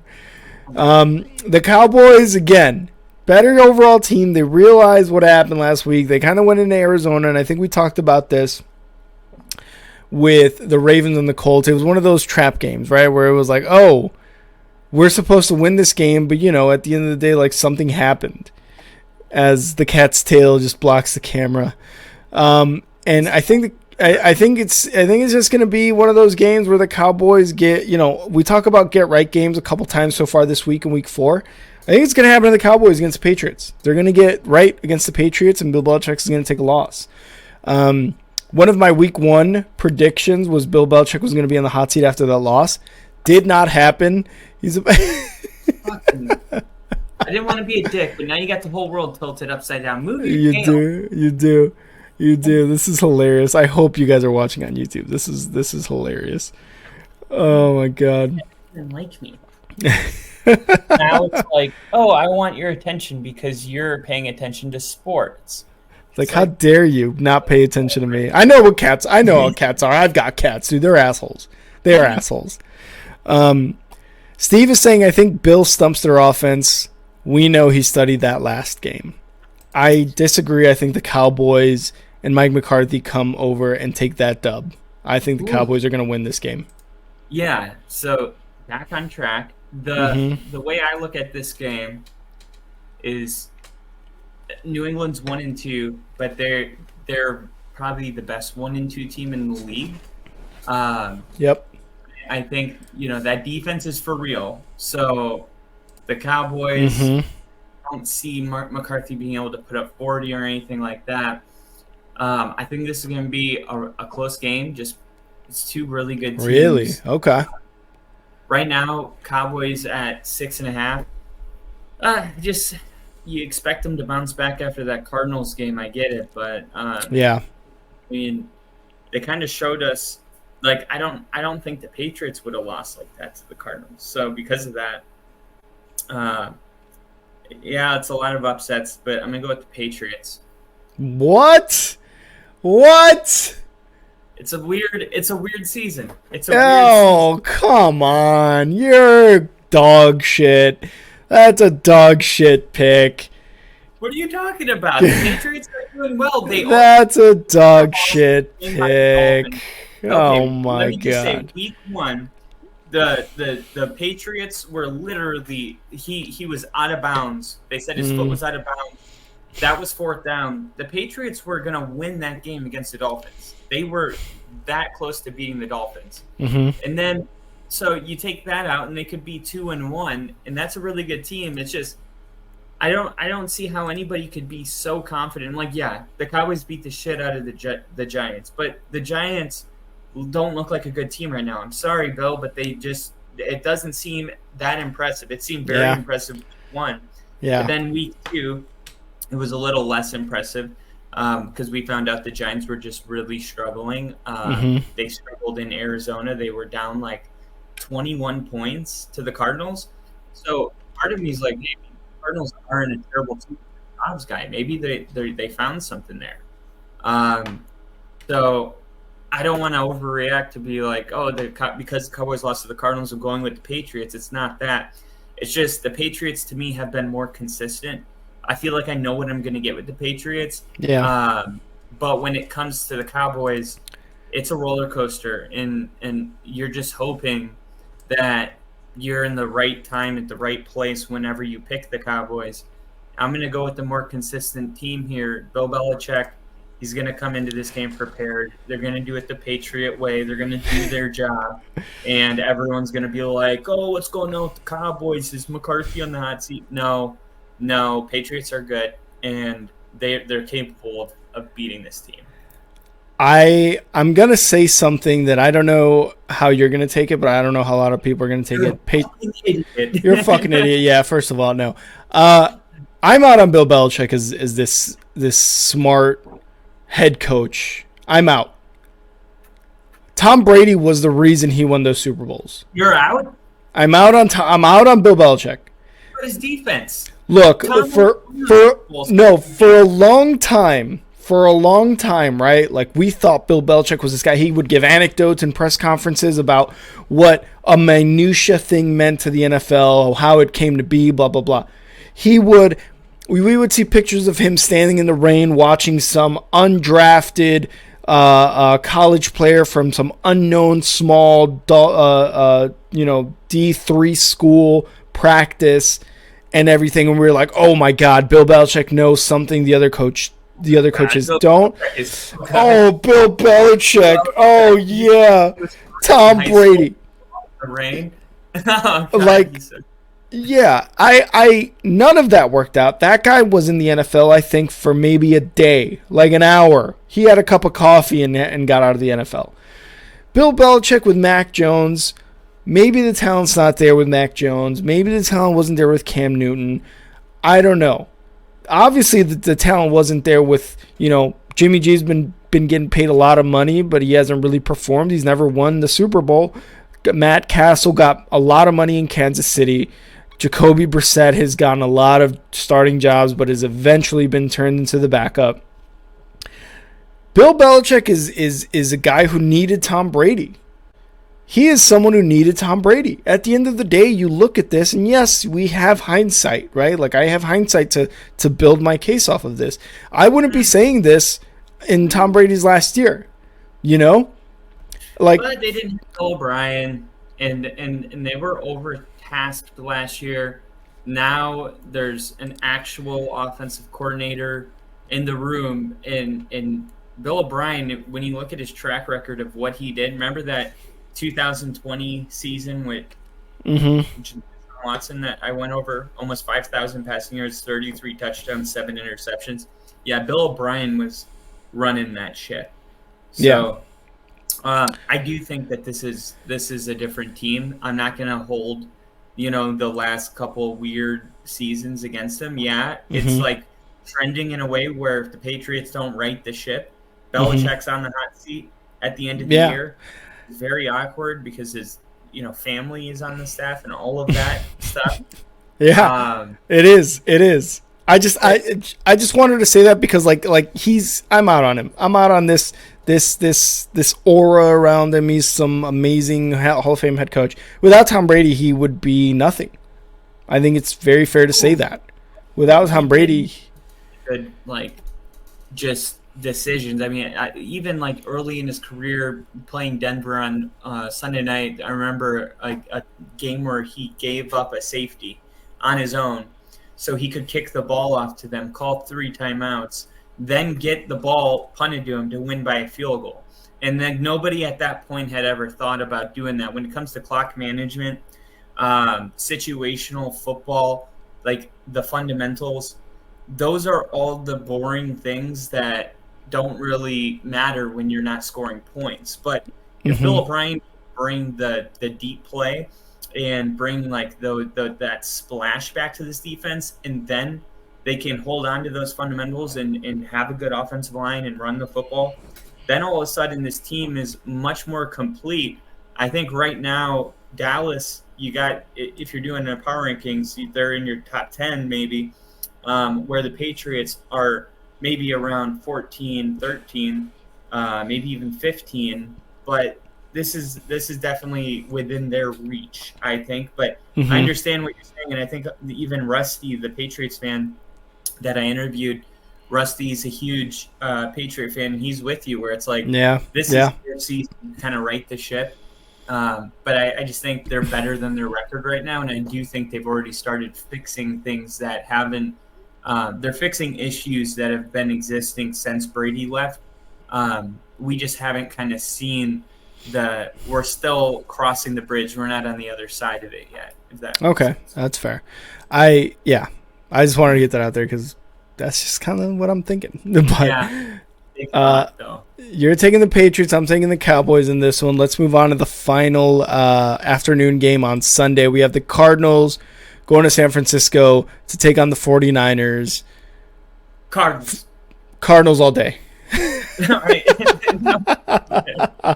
I'm glad we agree on who's losing because the 49ers are an absolute wagon of a team, bro. The 49ers, top team in the NFL, should have zero problem against the Cards. Brock Purdy, honestly, Brock Purdy might be the weakest part of this team. And that's not even like in a bad way. I think it's just this is what, 12th, 13th game in the NFL as a starter. There's been some times, where he's kind of looked like a little bit under pressure, maybe making throws, not so great, but saying he's the weakest part of the team in a team that really has it all figured out, that's not really saying much. I don't think it is 12. Oh, okay. Really good. Yeah, it's not in a bad way that I'm saying this. I just think that their defense is great. Their skill players are amazing. Their special teams is probably just as good, even though they never punt the ball and they kick off because they score a lot. Like this team is just very complete, and I don't know, man. They should have no problem against the Cardinals, but the Cardinals again beat the Cowboys last week, a defense that was ranked probably top 3 defense with Micah Parsons and all those guys. I just don't think the Cardinals I don't think the 49ers should have a problem against the Cardinals, and I think they should win by 2 scores.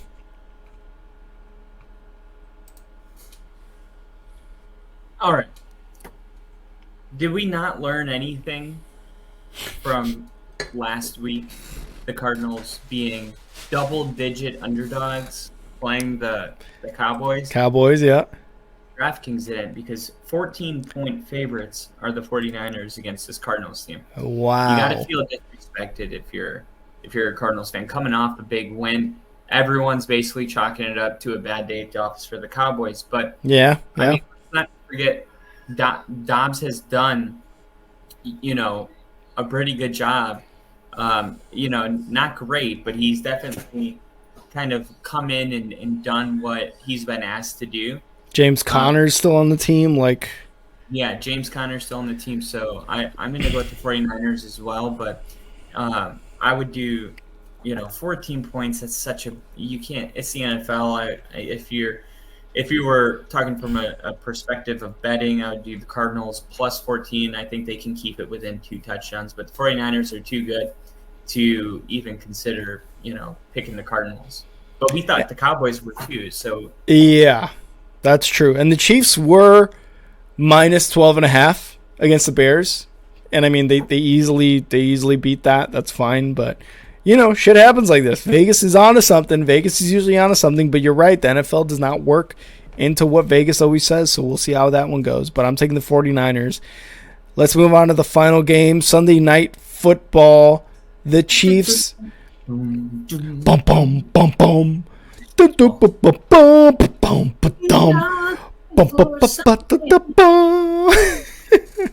right, hope you guys enjoyed that rendition. Chiefs at Jets.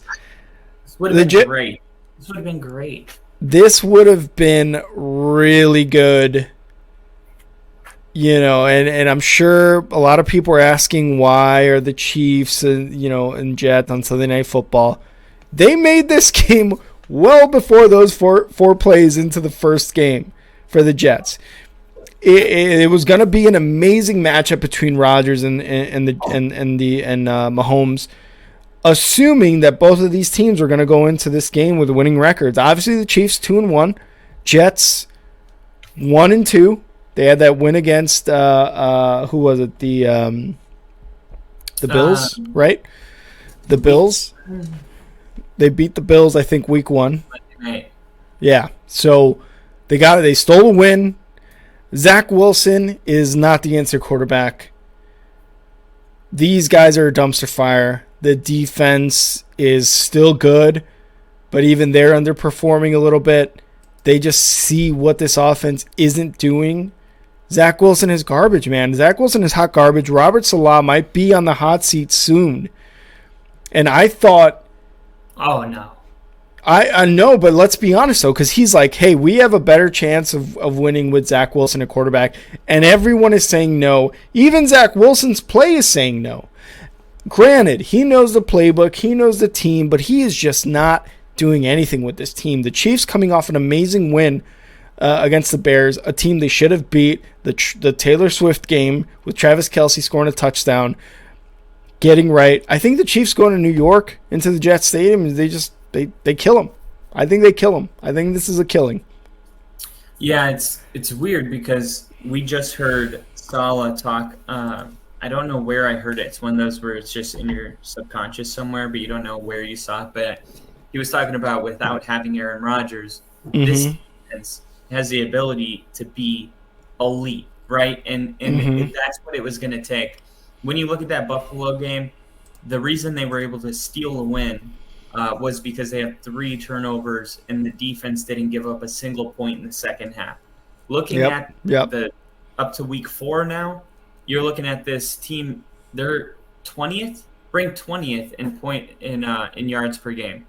So the only way for the Jets to have really ever had a chance with Zach Wilson was if the defense was going to step up and play like the elite unit that they have the potential to be. But they're just not doing that right now. The New York Jets are, just not great right now in any way. But if that defense can come back, like last time the Jets were at home in primetime, they showed out for the fans. I'm still thinking the Chiefs are going to win here just because it's Mahomes versus Zach Wilson at the end of the day, and the Chiefs defense is playing really well. But I'm gonna steer away from mentioning any type of blowout on Sunday Night Football in New York. I think this Jets defense steals the ball a couple times from Mahomes, keeps it close, and then Chiefs score a touchdown, win by 10. Yeah, I think they're going to steal the ball for sure against, whoever the backup is, Blaine Gabbert, once the Chiefs are up 21 points against the Jets, and then the Jets make it close because they score a garbage time touchdown. That's what happened. I mean, he had 2 interceptions against the Bears last week, and if you make the 99 touchdown drive against Jacksonville in the playoffs, remember that? That's true. But if you make the Bears defense look good with 2 interceptions, I don't know if that's the backup quarterback you want. Good defense. They have good secondary, and when they're not hurt, so that's decent. But I don't know, man. I think the Chiefs are gonna make this kind of like a Bears situation of last week, where they really beat them, and they got their second, third string guys in later in the game to kind of close it out. And maybe they have a garbage time touchdown, the Jets. We'll see what happens. But even Steve agrees with me. I agree, Kyle, but I still think the Chiefs will be up 3 scores in the game. Okay, so that's at least 18 points. Yep. 7. Minimum. Oh, I'll be streaming it, so. There you go.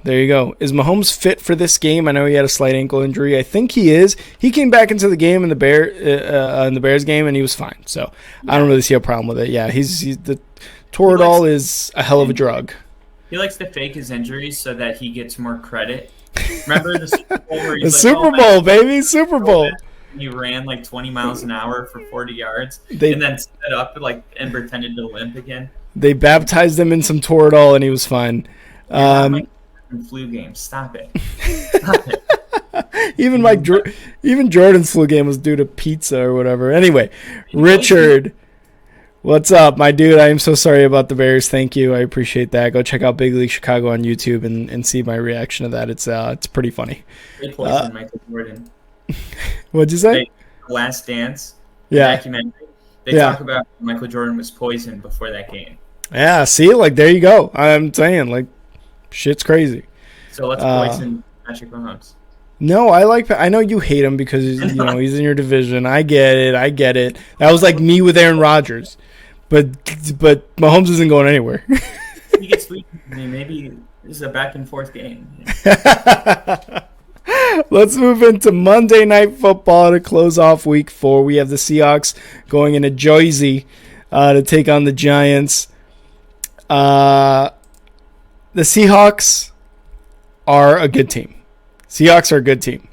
They are. Geno Smith is good. DK is good. Walker the Third is good. Charbonnet is good. They still have what's that other wide receiver that they would Lockett? He's still good. The Giants look like dog shit. Sorry, Bill. And I think they get their 3rd win of the season. I'm taking the Seahawks. Even at the Giants, I don't think Dable's doing a good job this year, man. And I said it, I think last episode or something. Dable is calling bad games. He's calling bad games. I don't know if I forget. Does he take control of the offense or is he just more head coaching duties? Yeah, I guess he did take control in the middle of the second game, and they scored that was the one against the Cardinals. But okay. I think Bill could elaborate on that in the comment section. Bill, let us know in the comments what's going on. Yeah, for real. Because I look, Dable came into this team last year and did some special stuff, and that's because he was touted as an offensive guy. I don't know what happened this year. Again, bald guys with beards, just like Nagy and the Bears, they have one good year, then the league figures them out or something, or they overthink themselves, their ego gets too big. I don't know. Dable double the size of a regular man's ego now. It's no longer the balls, it's the ego now that he just seems to be in his own head. But the Seahawks with Geno Smith and everyone, they're doing really well, man. This defense is doing really well. Obviously, I live in Washington. Seattle's not too far away from me. I'm seeing the support for these guys, and they're doing a lot better than expected. I am taking the Seahawks to beat the Giants, even in New York or New Jersey. I forget. Yeah, I'm going with the Giants here. How many upsets? Big of an upset. I think the Giants, right? They're not playing good football. But look, last time, Week 1. The Jets played on Monday night, and on Sunday night, the Giants played. Remember, because it was like MetLife had to have 2 games back-to-back. Well, the NFL's doing it again.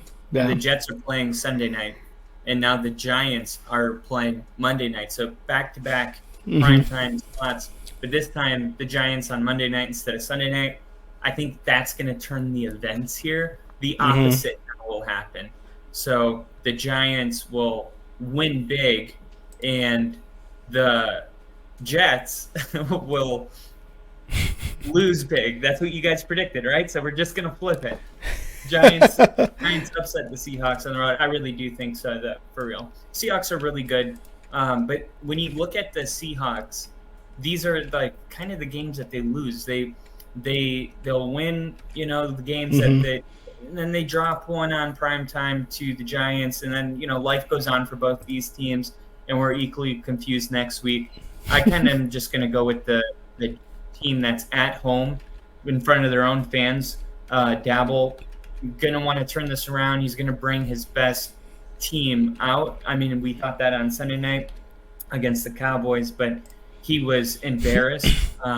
So this time, I'm gonna bet on the Giants. I think this team is better than they've been playing, and because of that, I do expect at some point for the Giants to look a lot better. If Dabble is really the coach that we think he is, it'll happen earlier than later. And the Seahawks are traveling very far. That does matter. Time zones, plane ride, all that kind of stuff. Giants at home for this one. I think this is the game they need to get back on track.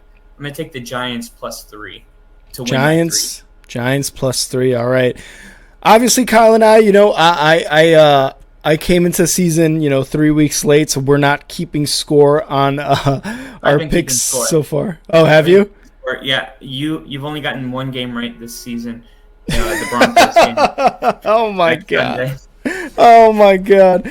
Anyway, we don't have a tally going because I didn't give him my week 2 or week 3 picks. So Kyle has already got like a 32 game advantage. So we'll call it what it is. Next year we'll start again. It's going to be fun. It's going to be fine. But Kyle, let's go. Do you have anything else on these last games? That's the end of the week 4 predictions. Do you have anything else? No, that's all I got. If anything changes, we'll turn it into a short. All right, sounds good. Let's go into our next segment. Top 5, no debating. Top 5. Let's go. Top 5. This is where Kyle and I, just like last year, are giving you our top 5 power rankings of all the teams so far. And Kyle, do you want to go first or do you want me to go first? We want to do... We're doing 5. We're going from 5 to 1. Okay. All right. Okay. You go first. All right. Top 5. Number 5 for me is going to be the Eagles. We've talked about the Eagles. There's a lot of really good teams right now in the NFL, especially if we're talking top 5 teams. The Eagles, Jalen Hurts coming off a Super Bowl. The defense is still just as dominant. The offense showing a little bit of a slow start, but they're getting there. And I think, these next couple games, whether or not it be a division team, they're going to get there. But right now, number 5, I've got the Eagles. How about you, Kyle? Can you hear me all right, by the way? I can, yep. Okay, perfect. So for number 5, I have the Kansas City Chiefs. Oh. This is a little unexpected for me. I thought that the Chiefs wouldn't be in my top 5, but that defense stepping up, it's only a matter of time before Mahomes finds who's going to be the replacement for Juju Smith-Schuster, the leading receiving yard leader last year and touchdown reception leader. Mm-hmm. He's got to find that new guy. Kadarius Toney hasn't been reliable. They benefited massively from getting Travis Kelce back.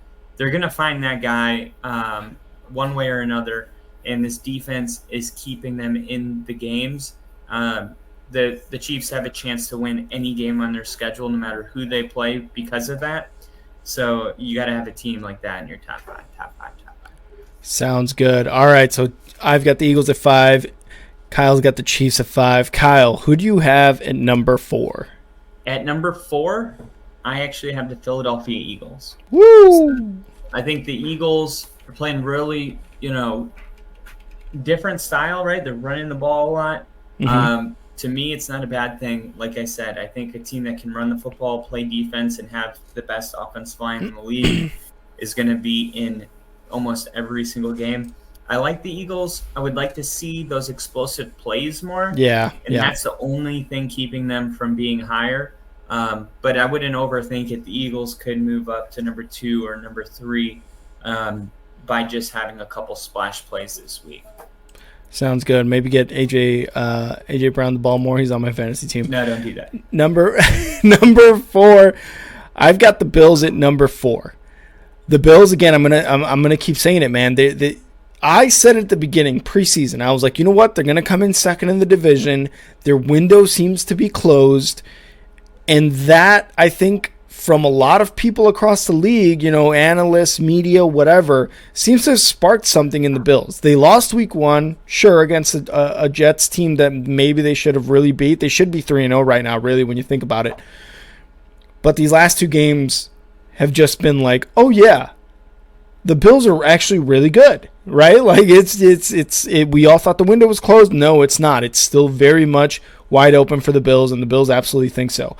So I've got the Bills at number 4. Kyle has the Eagles at number 4. Number 3, I'm going to take the Super Bowl defending champion Chiefs at number 3. They took a loss against the Lions. They destroyed the Bears. Again, don't apologize for being 2-1. Don't apologize for your schedule. Travis Kelce is back. He's getting 400% bumps in his jersey sales because Dayton Taylor Swift. They have 400% jersey sales. Yeah, like that went up after the Taylor Swift game. All these Swifties are buying his jersey. The Chiefs are good until they're not good. And this is something that people hate, and I'm sure you hate too because you're in the AFC West. But the Chiefs are going to be good until they're not good, and that's why they're number 3 on my top 5. Kyle, how about you? This is where I got Buffalo. All right. Buffalo's defense is number 2 right now in the NFL. And then, this is just kind of felt like the year, no expectations. Buffalo, they lose a bad game, and it seems like they got it out of the way early. They've been very good, you know what I mean? Like they're beating teams very badly. The Chiefs lost week 1. We're not hanging it over their head. I think we've all moved on, and I think we recognize Buffalo collectively as they're back. And what does that really mean for a team that's never won a Super Bowl? Well, it just means that they can compete for a Super Bowl. And yeah, that's why they land so high on my list. Oh, yeah, right. By the way, that defense about to get Von Miller. They're about to get Von Miller back. That's right. He's probably going to get hurt again, but hopefully not. Wow. It's just who he is, man. The last 3 years, Von Miller's been like, yeah, I'm so dominant, I'm just going to get hurt again. Like, what the fuck, man? But the football players have egos. They know how good they are. You're upsetting the Cats. The Cats are starting to meow after you said that. Even he's like, come on, dude. All right. I think I know you have it number 2. But who do you have at number 2? I got the 49ers. What? I got the 49ers at number 2. I look at this team and I see no holes. To me, this has got to be your favorite right now to defend the NFC Championship. The problem, Kyle Shanahan has been shrinking kind of, it seems like, in big games. He becomes more conservative in bigger games. He just calls the games a little differently. I think the 49ers, though, I think Brock Purdy, I think he looks great. The only reason my number 1 team is swapped with this team is because the other offense looks even better. And I think I know who you're going to have, but I have them at number 2. I've got the Dolphins at number 2. They scored 70 points last week, sure, right? Like, this offense is dynamic. This offense is so good. The defense is good. This team seems very complete. And they're number 2, and this isn't. There's really nothing bad to say about them, but because there's nothing really bad to say about the team I have at number 1 either. The Dolphins are a dominant team. I think they're going to be like the Eagles of last year, where they go undefeated for a while, and it's going to take one of those teams that you don't expect to beat them. That's going to beat them. That's going to give them that one loss of the season, right? It's probably going to happen. The Dolphins are the fastest team in the NFL right now. And it's something that the Raiders tried to do like a while ago when they would draft just the fastest player. But it never worked out because they never had the coach. They never had the coach like Mike McDaniels to kind of like look at the offense and be like, okay, how can I use this guy? Mike McDaniels using everybody great. So I have the Dolphins at number 2. Go ahead. My number 1 team's the Miami Dolphins. Yep. One of the things that you missed when you were gone was I was live streaming. I think it was day 2 of the NFL draft, and we were in the 4th round. I think 3rd or 4th round. Yeah. And Denver was on the clock, and I said, "Come on, Devon Achane, and everyone was watching. And then Denver came on, and I think they drafted J.L. Skinner. The next team on the clock was Miami, and they drafted Devon Chan. Yeah. And it was like everybody was laughing so hard because what are the chances that you want this random guy in the 3rd round and the next team picks him? Yep. And man, he's looking really, really solid right now. Really good. I mean, this Miami team averaging 30 points and 462 yards of offense per game on the road.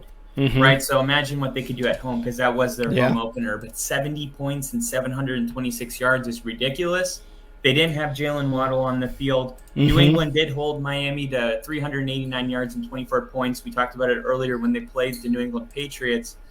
But the Pats barely saw Devon Chain in that game. So now we're seeing what, in a featured role, he looks like. And I think this Miami team just felt like this was the game where they found his their weapon. And when you look at Next Gen Stats did the 4 fastest players in the NFL, and all 4 of them were Dolphin players. Yeah. It was like Raheem Mostert. Yeah. Devon Chain. Everyone. Tyreek Hill. And they didn't even have like Jalen Waddle on the field. So to me, like growing up in South Florida, and being in track, like there's just a different type of speed in South Florida. Like people are very, very, very fast. This Miami team, it used to be Tyreek Hill had this identity, the cheetah. Yeah. This whole entire Miami offense just feels like a track meet every Sunday. Yeah. And in Tua, he's looking a lot better. I mean, I never thought Tua looked bad. I made this comparison after the Broncos game. Through the first 3 weeks, he has the same numbers that he had last year. Exactly the same. Attempts, yards, completions, interceptions, the touchdowns, all exactly the same. So I think Tua is really getting comfortable in this thing. The jiu-jitsu training he did, learning how to fall, it's working. Mike McDaniel seems to be paying off, yeah. Yeah, Mike McDaniel is definitely a full-blown genius. And one of the things that you see when Miami, you see this from Cincinnati too, but you see a lot of pre-snap, a little bit of motion, just to kind of freeze up those linebackers and just cause a little bit of confusion. Yep. And in that kind of stuttering or pausing, you lose your instinct. The fastest wide receivers on the field that are going to capitalize on finding those spaces. And I just don't know if there's a team that will be able to stop this Dolphins offense. I'm not sure what's going on right there, but I just don't know if you're going to be able to stop this Dolphins team. And because of that, I have to put them at number 1 because they're kind of unlike anything going on in the NFL right now. Definitely. I definitely agree with everything you said. Except I don't know if you can stop the Dolphins offense because my number 1 team are the 49ers, and that defense can stop the Dolphins offense. That defense, Super Bowl.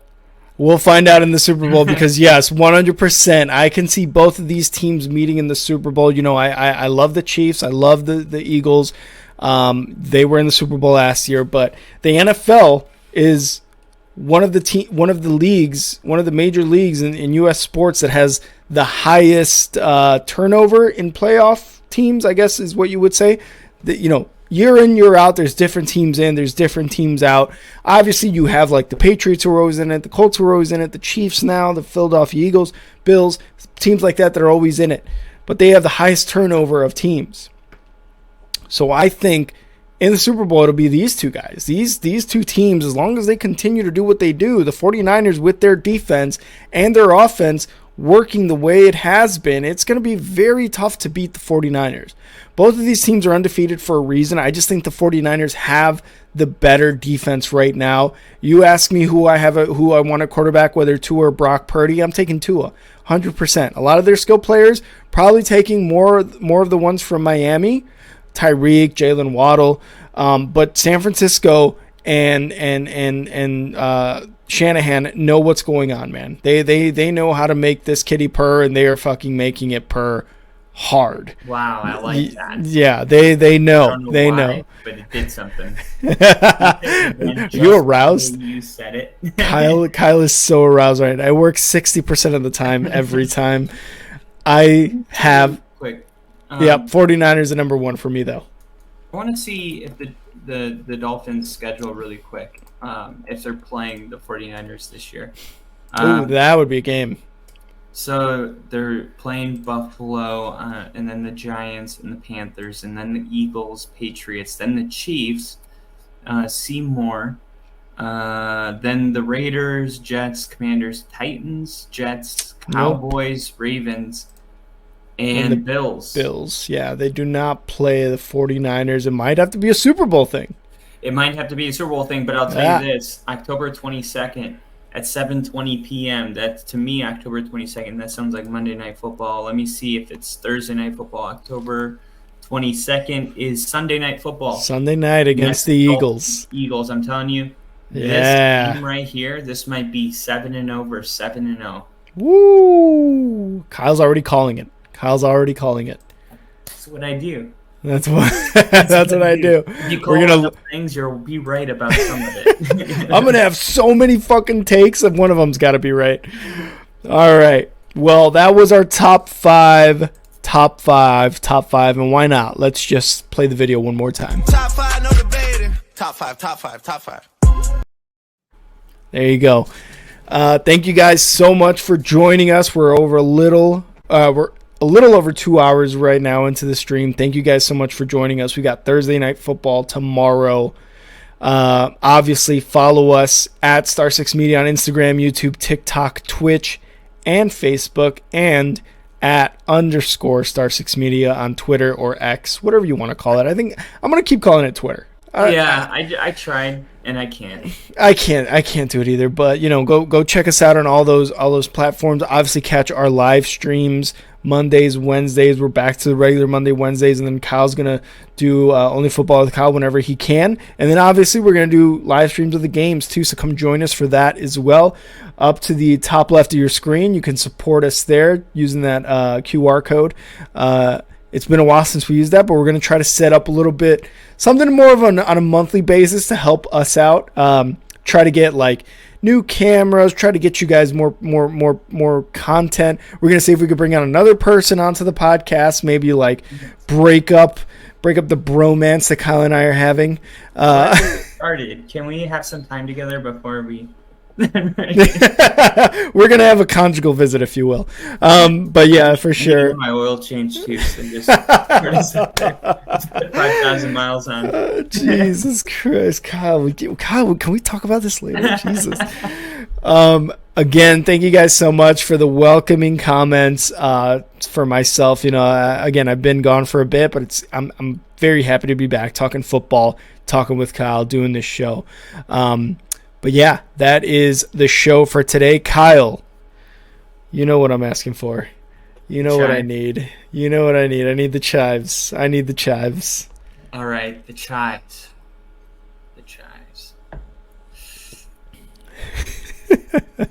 It's been so long that Kyle's like, shit, I don't have the chives. No, I got chives. Chives. They're in here in my notes. He has to write them down pre-show. He has a folder. Chives. The chives folder? It's like that what is my name SpongeBob episode where he's like, my name, where is it? And they're finally, what's my name? He's like, September 29th, 27th, chives, what are they? Jerry Jones spoke out about the Cowboys' red zone struggles, and he said it's not a long-range concern. The Dallas Cowboys have moved the ball well with Mike McCarthy calling plays through 3 weeks, but between the 20s, they've done terrible. So they went 2 of 6 in week 2, 1 of 5 in week 3. So this is a Dallas team that is able to move the ball really well. And you look at that 16-28 loss they had against the Cardinals. Really, the Cowboys' 40% conversion rate tied for 4th worst in the NFL through 3 weeks. If the Cowboys want to right the ship, they're going to have to figure out how to get that red zone defense up against a really tough Bill Belichick defense. That's the matchup I'm really looking forward to in Patriots-Cowboys. there you go. That was the Chives with Kyle. Want to give a huge shout out to Steve, JST, Richard, even Tyler, who was giving me shit about the Bears. Jinja, as always. Bill, you're going to be watching this, so thank you for tuning in even after the live stream. We appreciate all the views, all the comments from everybody. Thank you guys so much for tuning in. And Kyle, I'll see you for the live stream tomorrow, baby. All right, brother. See ya.